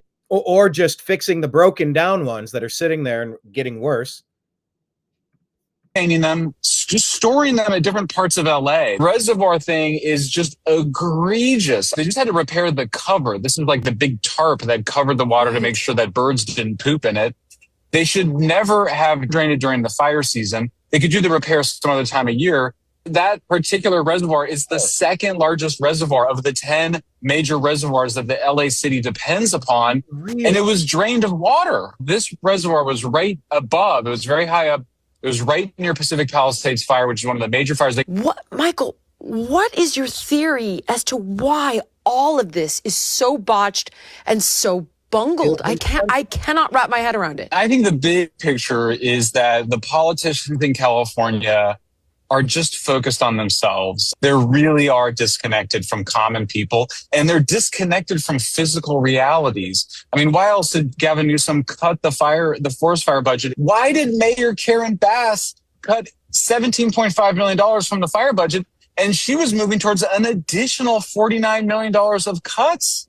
When civilization is breaking down as a whole, it's because you're in a crisis of governance, meaning your leaders are not actually governing in the way they need to be. Yes. Michael, what is the way forward? The first thing is you have to care about civilization. That may sound really like abstract or something. It's actually a really basic physical process. There is a group of people, they hate civilization. They think it's capitalism, it's modernity. One of the most famous authors in Los Angeles, a guy named Mike Davis, wrote a book called City of Quartz. One of the chapters is called Let Malibu Burn. Preventing these catastrophic fires is not technically difficult. It's not like fusion or decoding the human genome or taking a rocket to Mars or landing a rocket. You know, you have to maintain your reservoirs, and that all of that requires people that you've elected to office, that's what they care about. They get up every morning being like, hey, I want to keep my people safe because I love humanity. They knew there was going to be a fire. They were so thank you to Michael Schellenberger, for staying on top of this. Let's talk about these meetings in DC and why people started bailing on Biden. This is important. We had meetings in DC in May where we talked to them about this, and the meetings were absolutely horrifying. And we came out basically deciding we had to endorse Trump. This is Mark Andreessen talking to Barry Weiss. What did you hear in those meetings? AI is a technology basically that the government is going to completely control. This is not going to be a startup thing. They actually said flat out to us, don't do AI startups. Like don't fund AI startups. It's not something that we're going to allow to happen. They're not going to be allowed to exist. There's no point. They basically said AI is going to be a game of 2 or 3 big companies working closely with the government, and we're going to basically wrap them in I'm paraphrasing, but we're going to basically wrap them in a government cocoon. We're going to protect them from competition. We're going to control them, and we're going to dictate dictate what they do. And then I said, well, I don't understand how you're going to lock this down so much, because like the math for, AI is like out there and it's being taught everywhere. And, they literally said, well, during the Cold War, we classified entire areas of physics and took them out of the research community, and like entire branches of physics basically went dark and didn't. Entire branches of physics went dark. That kind of reminds me of the Book of Enoch. It kind of reminds me of a whole bunch of books that were removed by the Council of Nicaea from the Bible. The Apocrypha. It's also why it's important that you don't let everything go digital. You have to have hard copies of things. This move to everything being digital and everything being credit cards and no more cash, and you'll own nothing and like it. PS5, I think there's no games. It's all digital and you have to download everything. It's like, what if that isn't working? What if that's not an option? What if you're off grid? I don't want that. Anyway, just a thought. But yeah, they're trying to clamp down on AI this way. And proceed, and that if we decide we need to, we're going to do the same thing to the math underneath AI. Wow. And I said, I've just learned two very important things, because I wasn't aware of the former, and I wasn't aware that you were, even conceiving of doing it to the latter. And that's why they bailed on the third term of Obama, the Joe Biden term. Checking in on North Carolina. Why do you think they've abandoned you? I mean, it has to be Ben Burkham and Steve Bannon. It has to be some reason. There's not enough economic growth there. They've just forgotten about you guys. There has to be some reason that even the local officials are not down there. Well, FEMA came in and they said they didn't have any money to give us. They had, we can offer you $750. But how many billion for Ukraine? Money laundered, stolen from our coffers. Not even stolen, thrown onto a credit card tab that we didn't run up. They didn't. That's all they offered. So they spent all their money elsewhere, illegal immigrants or whatever you want, whatever they spent their money on. Who knows? Because we haven't audited them yet. So, who knows where that money went? And they sent National Guard down here to help out. They rescued some people during the flood, but they didn't really do anything else. And yeah, some things were done by some people. That's not disputed by anyone. But where are these open fields of temporary housing units full of RVs and tiny homes where people can stabilize? They're living in hotels. Get them in something. Build a FEMAville. Build a Muskville. Build a MAGAville.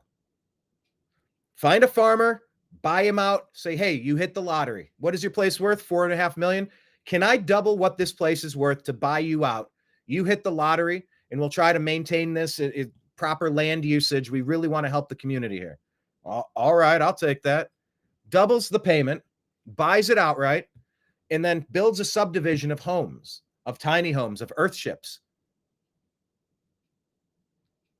of something that these people can have that are their own while they rebuild, and let them live rent-free forever, for as long as it takes. You can own the facility. You can own the infrastructure. You can own the land. But help these people get back on their feet. That would help. They had equipment down here, but it just kind of sat idle. People would, the soldiers were sitting in the machines just, idling fuel away and not doing anything, not getting any work done, because they were waiting on orders from their higher ups, to tell them what to do. When they know what to do, you can kind of look around, and it's the National Guard, the Army Corps of Engineers. We've got bridges down. You can look around. It's bridges and it's so much tree removal. Get to work. Do something. And we've got debris everywhere. It's kind of common sense that you when you're trained to do things like this, you should know what to do when you come in. You shouldn't have to wait on higher ups to come in and say, hey, this is what you've got to do. Start cleaning up. So they've just kind of, they act like they don't know what they're doing. So any other reason you think why even the locals wouldn't? I mean, I know there's. Anyway, check that one out. It's on our Instagram feed. All right, here's a good point. Biden promising a smooth transition, but he lied. Remember this. Don't let the legacy media, the fake news ought to be out. This is Lars Larson Show. They're telling this story. They ought to say that while Joe Biden is promising a smooth transition, he is doing everything he can to lock down everything. lock down federal employees, lock down the budget, lock down stupid spending decisions in ways that make it very difficult for Donald Trump to carry out the mandate that was given to him by the American public. So I don't want anybody to forget in the next 2 years or the next 4 years as we head up to 2 other elections. I don't want you to forget this is what the Democrat Party and the people who are actually calling the shots for Joe Biden, because everybody knows he's not really running the show in the White House right now. It is other people doing it. But we need to never let them forget. This is how you took the message from Americans. We want a different president. You were a terrible president. We're going to replace you with somebody capable of straightening out your mistakes. And then on your way out the door, that you decided to play these games and try to make it difficult for those things to happen. That is not just an attack on Donald Trump. It's certainly that. But it's an attack on average Americans who said very clearly what they wanted. And then Joe Biden and the Democrats said, we don't care what you want. We're going to screw it all up as we go out the door. The legacy. That's what you need to keep in mind. Also, breaking news, Bob Uecker has passed away. Man, we got a lot of other stories. Let's do touch and go here. Yeah, Bob Uecker. Let me just share this. You got to see that. Maybe the best sports movie ever. TNAM question of the day. What's the best sports movie of all time? Major League should be up there somewhere. My Cleveland Indians featured. Bob Uecker, the announcer. Here's the pitch. Just a bit outside. He tried the corner and missed. Just a bit outside. He tried the corner and missed. Just a bit outside. He tried the corner and missed. 90 years old. Rest in peace, Bob Uecker. All right, let's play this. This is Representative Clay Higgins. Thank you, Mr. Chairman. My colleagues can expect conflict in this committee. There's going to be a lot of conflict. And Elon, Mr. Musk, is absolutely bringing conflict to the United States focus. We are in conflict with the big government machine that has been devouring the wealth and smashing the individual rights, liberties, and freedoms of the American people whom we serve. You think that's funny, young man? Talk to your great-grandchildren, your yet unborn generations that is inheriting the debt that the machine of D.C. has forced upon our country. We are $36 trillion in debt. That's $36,000 billion. What? Were we to balance the budget and run a $1 billion surplus, it would require 36,000 years to address that debt. And that's not funny. And we're not playing. So you can expect conflict in this committee. And with men like Elon Musk coming in working with our president, who my people elected, you can absolutely look forward to many discussions that will cause wailing and gnashing of teeth across this town that has crippled the future of our country with debt. You should look forward to that conflict because we'll be saving a generation yet unborn of our country.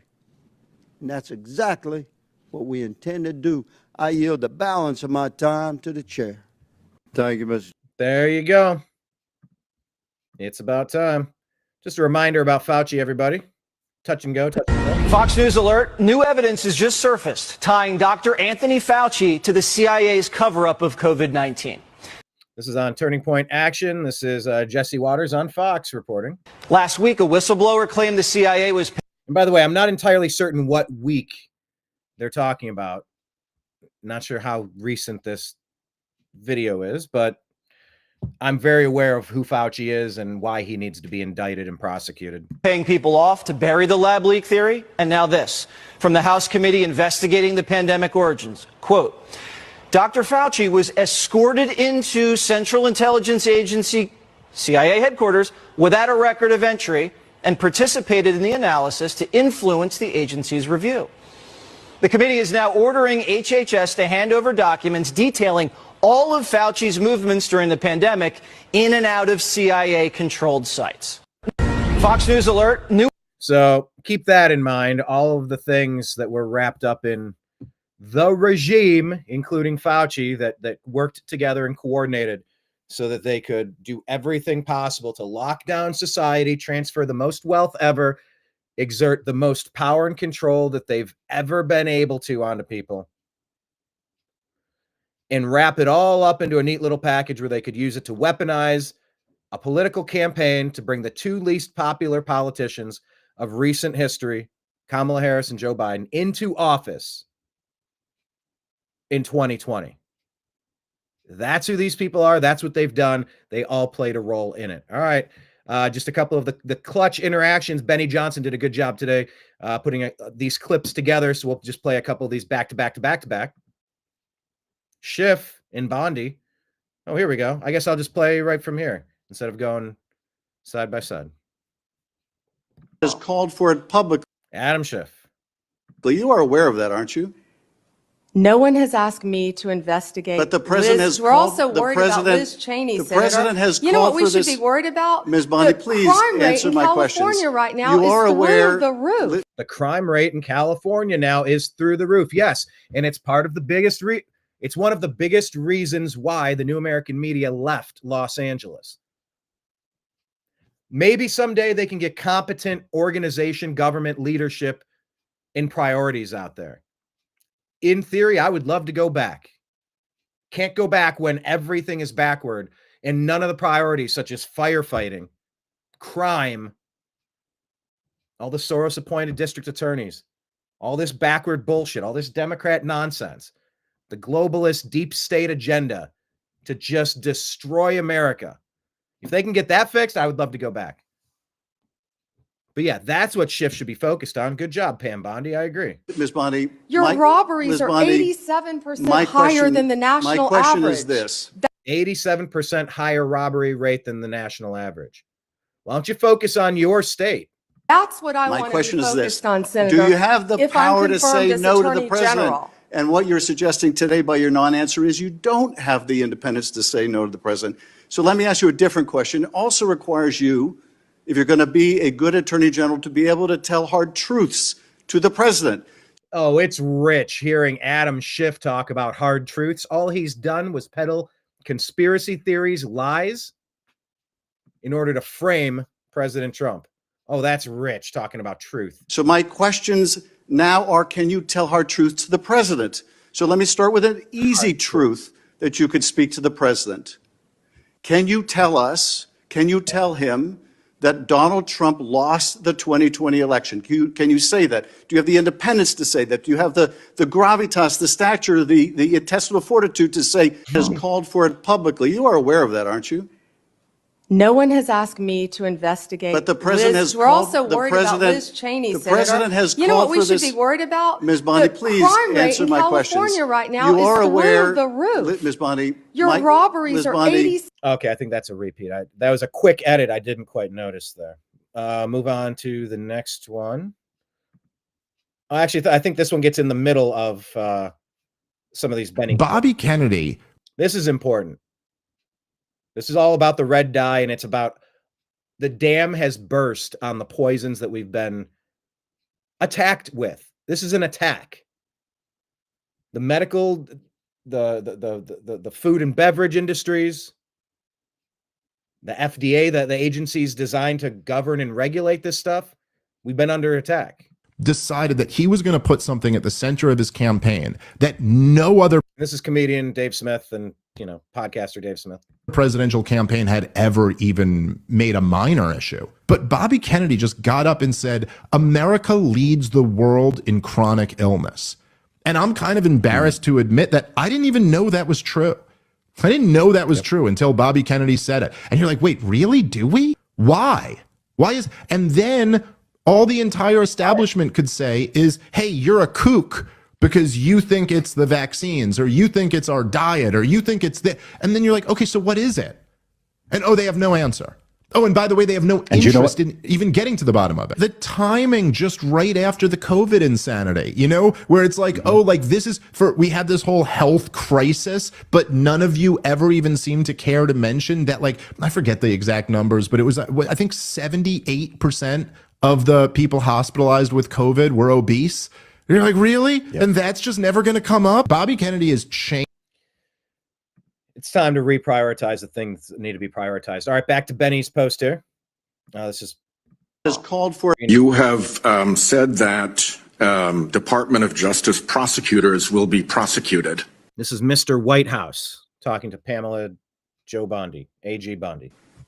In the Trump administration, what Department of Justice prosecutors will be prosecuted and why?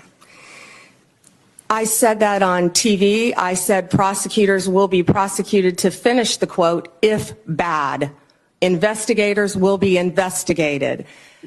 You know, we all take an oath, Senator, to uphold the law. None of us are above the law. Let me give you. And that's the phrase they kept using going after Trump. None of us are above the law, while they're breaking the law to frame Trump. Once again, they tried to disguise political retribution as justice. The exact opposite of what they're projecting and worried about now is going after justice by rounding up and indicting the people that have betrayed the civil liberties of everyone involved. The Democrats are up to their eyeballs in criminality. They've run the country like a mob. They thought they'd get away with it forever. They really thought they were going to get away with this forever and ever. Amen. How dumb were they? I'll give you a really good example of a bad lawyer within the Justice Department, a guy named Kleinsmith, who altered a FISA warrant, one of the most important things we can do in this country. So will everyone be held to an equal, fair system of justice if I am the next Attorney General? Absolutely. And no one is above the law. Under what you have. There you go. Can you say no to the? This is Dick Blumenthal, Democrat, Connecticut. It would not be. There we go. President of the United States, when he asks you to do something unethical or illegal. Senator, first, I need to clarify something that you said, that I have to sit up here and say these things. No, I don't. I sit up here and speak the truth. I'm not going to sit up here and say anything that I need to say to get confirmed by this body. I don't have to say anything. I will answer the questions to the best of my ability and honestly. Let me ask you, can you say no to the president? And good. You reframe that. Don't let them get those little jabs in. Those are intentional jabs. Appropriate. So don't let it happen. For a prosecutor to start with a name and look for a crime. Oh, I think we played this earlier. Senator, to here's a new one about Kash Patel. Cut to the chase, you're clearly talking about Kash Patel. I don't believe he has an enemies list. He made about coming in as the FBI director. Made a quote on TV, which I have not heard. I saw your sign, or Senator Durbin's sign, about Kash. And by the way, if you're looking for an enemies list, why don't you just take a look at the people that have attacked you? Call it an enemies list. Call it a self-defense list. There's a bunch of people who are attacking me, but they loved spinning everything backward, projecting what they're doing onto you. My friends. Sorry, hold on. Back to this comment here. But I know that Kash Patel has had 60 jury trials as a public defender, as a prosecutor. He has great experience in the Intel Department, Department of Defense. I have known Kash, and I believe that Kash is the right person at this time for this job. You'll have the ability to question Mr. Patel. And I'm questioning you right now about whether you will enforce an enemies list that he announced publicly on television. Oh, Senator, I'm sorry. There will never be an enemies list within the Department of Justice. Senator, to cut a self-defense list, that might be different. All right. Here you go. Leslie, Kathy, Dina, Tiffany, Kim, Paula, and so many of my former coworkers And Ranking Member Durbin, if you want to get dirt on me, these women have known me since I was a child. Seriously, most of them. So thank you for indulging me in that. They've all made a very long trip to be here. And thank you for holding my hearing as well. My friend, I think it is. That's pretty nice. All right, Katie Britt. Here she is praising Pam Bondi. Your job will be. Oh, hold on. There we go. Play. Absolutely, completely ridiculous that anyone on She kind of reminds me of Pam from The Office. the other side of the aisle would ever say that you were anything but immensely qualified for this job. From your time as a career prosecutor to then a two-time attorney general of the third largest state with regards to all of the people that operated underneath you, with what you were able to achieve. It is truly remarkable. The United States of Running Florida, it's no small task. America could only be so fortunate if you were confirmed and to have someone of your caliber, of your intellect, and of your experience running a department that unfortunately has been run into the ground. I think it is absolutely Has been run into the ground. Speaking. Your job will be to protect voters and election Democrat Senator Alex Padilla with an embarrassing rant. workers, not to undermine and dox them. Now, I know that earlier you agreed that Joe Biden is in fact president, but many of the president-elect's inner circle continue to spread the big lie about the 2020 election. The big lie. They just so casually work that in there as if you're supposed to believe what happened. Hello, Maya. Thanks for joining us. What's up? How excited are you for the new regime to take over? Any concerns? Thoughts on red dye being removed from our budget or from our diets, and thoughts on Pam Bondi in government. Anything, Maya, that you are interested in commenting on, please do so. Yeah, the big lie. Yeah, they just so nonchalantly start yelling insurrection and start calling it a big lie. Ignore your lying eyes, your lying ears, your lying common sense. They fortified things. Trust them. It's normal to pause all these in the middle of the night and then magically reverse all of them. Yeah. So that's why I have to run that caption at the bottom. You got to see countervailing views on CISA.gov/rumor control regarding the election. And by the way, let me pull up on a side-by-side so you can see. I say this under duress so that we don't get our content removed and shadow banned and demonetized by the demons who have been lying to us. So anyway, this guy seems to be hung up on Pam Bondi wanting to say, oh, no, 2020 was totally legit, and we have no ongoing questions about the validity of the outcome. Election. Then we'll move on to a different topic. Senator, you were speaking. May I speak? You cut me off when I was speaking. When I ask you the next question, you can speak, and I hope you answer, Ms. Bondi. Well, I'd like to answer the previous one, Senator. When we met yesterday, you pointed your finger at me and you said did not you were seem speaking. to be familiar Let me answer with my question. The I'm not going to be bullied by you, Clause, the Senator 14th Padilla. Amendment of the United States of America, which was deeply disappointing. I guess you And I'm didn't want to hoping hear you're more my familiar answer with it about today Pennsylvania. after I gave an opportunity to study overnight. So can you tell me and this committee what the Citizenship Clause of the 14th Amendment says? Senator, I'm here to answer your questions. I'm not here to do your homework and study for you. If I am confirmed. Your job will be, I'm speaking, your job will be to. That's pretty funny. I'm not here to Bill, the Biden. All right, here's Ted Cruz. Harris White House came along. And in the last 4 years, we've seen Donald Trump indicted and prosecuted not once, not twice, not 3 times, but 4 separate times.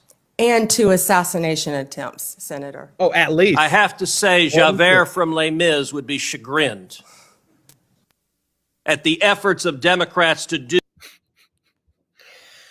Someone from Les Mis would be chagrined. I mean, this really reminds me of Dennis Miller running Weekend Update on SNL. It's like, whoa, slow down, egghead. I do love fancy vernacular, but I don't know. Chagrined. I don't know. Ted Cruz is so weird. I like it, but it's also wah-wah. Do anything possible to take him down. And I believe the real target in this was not President Trump, but it was the American people, that these prosecutions were brought meant to silence because partisan prosecutors were terrified that the American people would do exactly what they did in November of 2024 and vote to reelect Donald J. Trump. By 7. And by the way, it's not like Donald Trump was always cool to Ted Cruz. Donald Trump took some low blow shots, I believe, at his wife's appearance. Really stuff that turns a lot of middle of the road people off. It's like, man, you're qualified and competent and capable, but you're such an asshole. I just can't vote for you. Now, I get not liking certain components when people do stuff like that. I agree. However, when you're weighing the entire balance of the choice in front of you, even Ted Cruz is on board. If Ted Cruz can, so can you. 77.3% million Americans, 77.3 million Americans. There we go. That's the 70-something million Americans, not percent. Okay. Will you commit every day as Attorney General until the Biden-Harris White House came along? And in the last 4 years, we've seen Donald Trump indicted and prosecuted not once, not twice, not three times, but four separate times. So, yeah, plus all the establishment. Now, this lady has been perhaps the most embarrassing, and this is tough. Are you the most embarrassing person on Capitol Hill during these confirmation hearings of Pete Hegseth yesterday and Pam Bondi now? Hirono. Well, here you go. We have seen There you go. Play. the election during the campaign. First, are the felons convicted of breaking into the Capitol on January 6th? Breaking into? There were a lot of people who walked through doors that were opened for them for pseudo-guided tours to walk around velvet ropes, take a couple pictures, and leave. Yeah, those people had no business being treated the way that they've been treated, just to send a chilling message to everybody else. There's a different group of people that went a different path. That's not who we're talking about here. Hostages or patriots, quoting Trump, as President-elect Trump has said repeatedly. Do you agree with his characterization of the felons that I referred to? I am not familiar with that statement, Senator. I just familiarized you with that statement. Do you agree with that statement? I'm not familiar with it, Senator. Okay, no answer. He has also said illegal immigration is poisoning the... And that really was kind of a non-answer. You know, I get it. She starts saying that Trump said illegal immigration is poisoning the blood of our nation. blood of our nation. He said that in December 2023. Do you agree with that statement? Senator, I am not familiar with that statement, but what I can tell you is I went to the border a few months ago. I went to Yuma, Arizona, and what I saw at that border was horrific, Senator. It was horrific. During the election, during the campaign. And it has been horrific. Over the last few Senator Mike Lee and Pam Bondi. years, the weaponization of government, specifically within the Department of Justice, against law-abiding Americans. Law-abiding Americans whose offense was something along the lines of, them exercising their constitutional rights, ranging from Catholics attempting to practice their faith, to parents showing up to school board meetings, to people showing up to engage in peaceful protesting outside of abortion clinics. As Attorney General, how will you prevent the weaponization of the Department of Justice against Americans? And Senator, you just gave the classic example of what's been happening regarding the weaponization. Going after parents at a school board meeting has got to stop. For practicing your religion, sending informants into Catholic churches must stop. What about branding parents as domestic terrorists or trying to incarcerate one's political opponent as a... We have seen... All right, that one cuts off, but yeah, it has to stop. All right. I think that sort of wraps up what I wanted to share with you today on the TNAM AM Show. These were all the clips. Pam Bondi, Pam Bondi, Pam Bondi. Let me start running out of content here. Padilla. I'll show you this. Dog survived. Heroic canine in Houston. Shot and nearly ended by a cop killer. Thankfully, he's expected to live.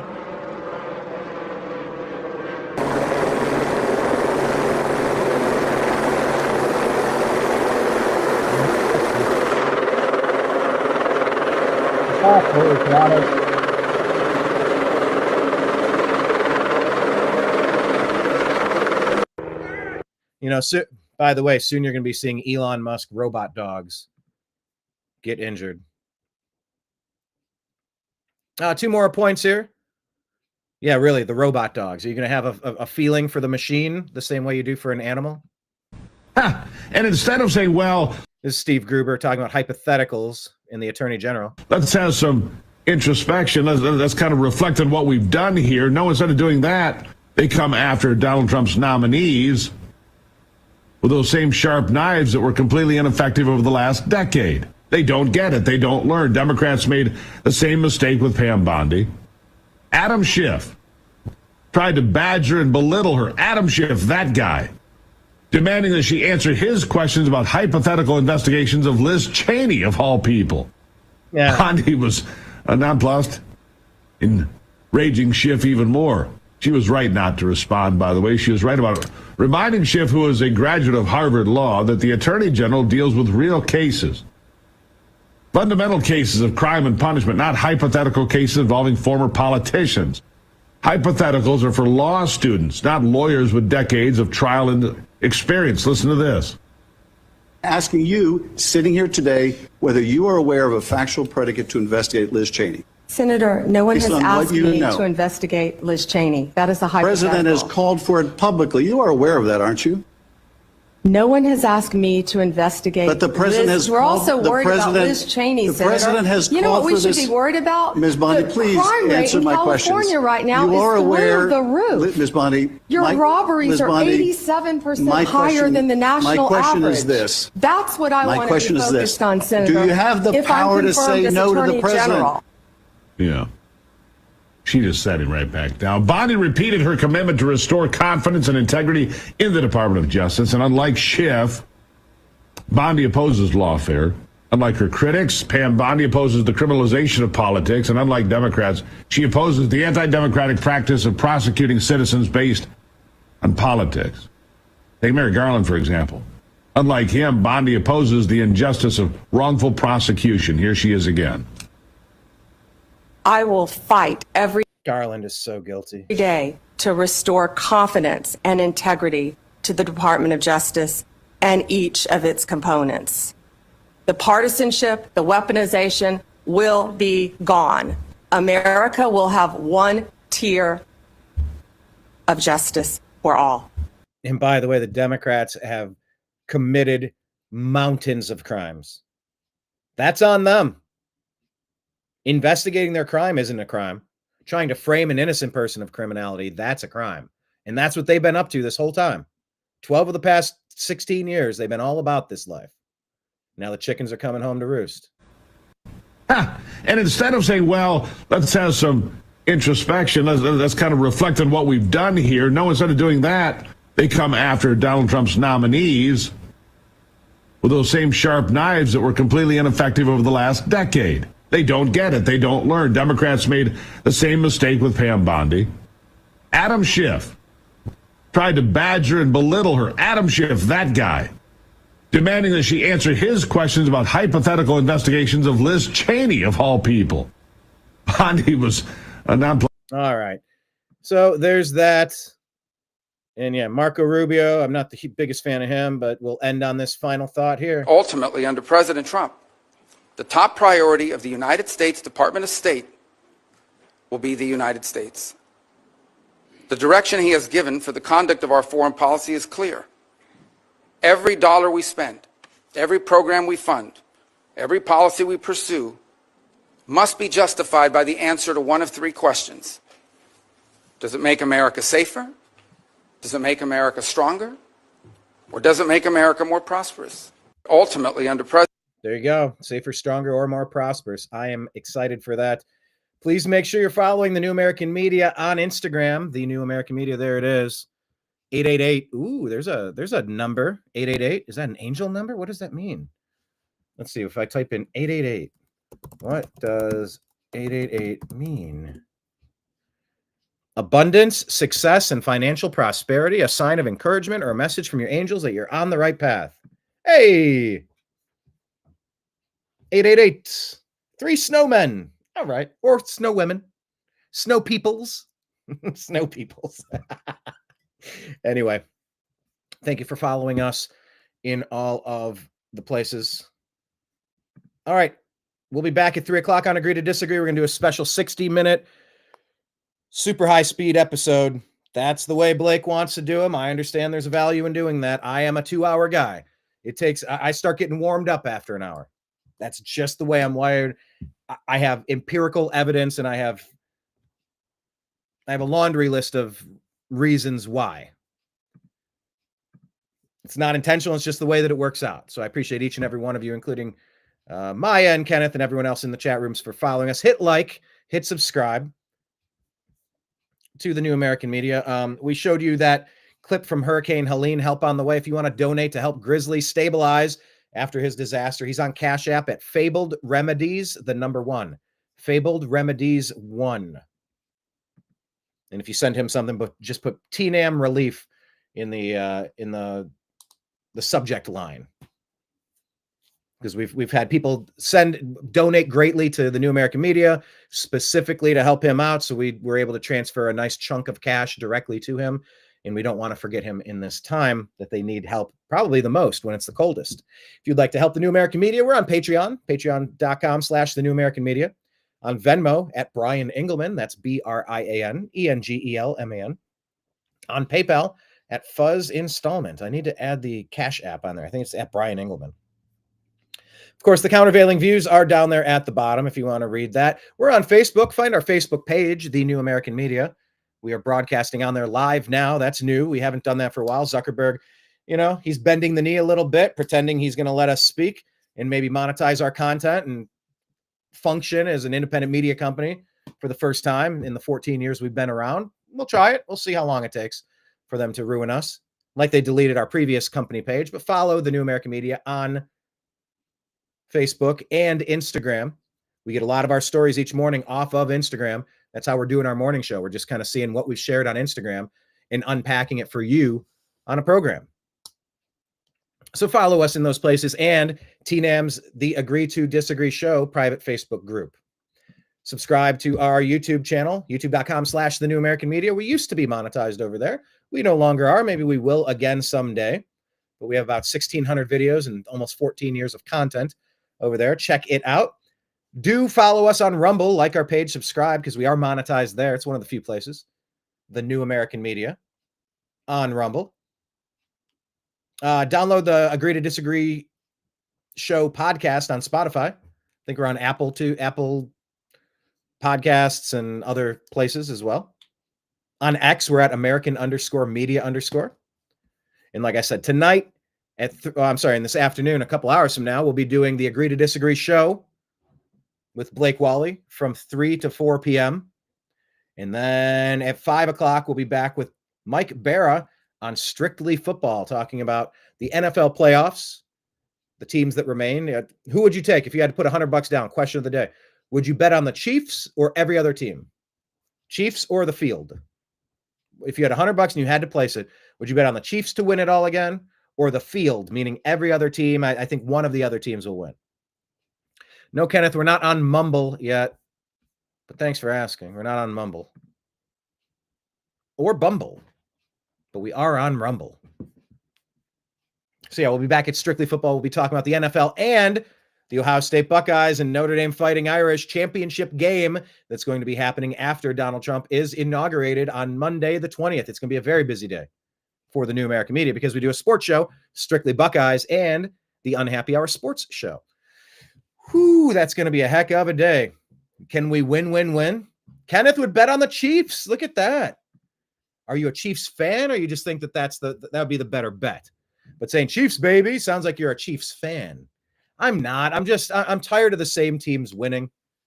And when it was the Cleveland Cavaliers, I would have totally been fine with a four-peat with Kevin Love, Kyrie Irving, and LeBron James. But of course, injuries got us in 2015, and then Kevin Durant joining the best regular season team in history, the Golden State Warriors, to defeat. Nobody was beating the Cavs until Durant came in there. And it really robbed LeBron of his four-peat legacy. Cleveland of a four-peat legacy, although Cleveland Cavaliers are the number one team in basketball right now, playing lights out with Jared Allen, Evan Mobley, Darius Garland, and Donovan Mitchell. They're being awesome. Better bet only. All right, bet only. So yeah, I'm hoping that we get a Buffalo Bills and Detroit Lions Super Bowl, guaranteeing that whoever wins will be the first for their franchise. I want the Buffalo or Detroit fans to celebrate, just like I hope you want Cleveland fans to celebrate. The fan base deserves a moment in the sun where you can be a champion for once after so many miserable years. Mix that up. Don't let one team steal all of that. And it sure seems like the referees provide preferential treatment to the Chiefs. And I'm not a fan of that because that treatment might have kept us out of the AFC Championship game with Baker Mayfield. So anyway, it's going to be a big day on Monday, January 20th, Inauguration Day and National Championship Day. All right. So on behalf of everybody in the TNAM chat rooms, everyone following us and supporting us everywhere, we'll be back at 3 o'clock on Agree to Disagree with Blake Wally. And then Strictly Football at 5 today live on the same networks. Signing out. I appreciate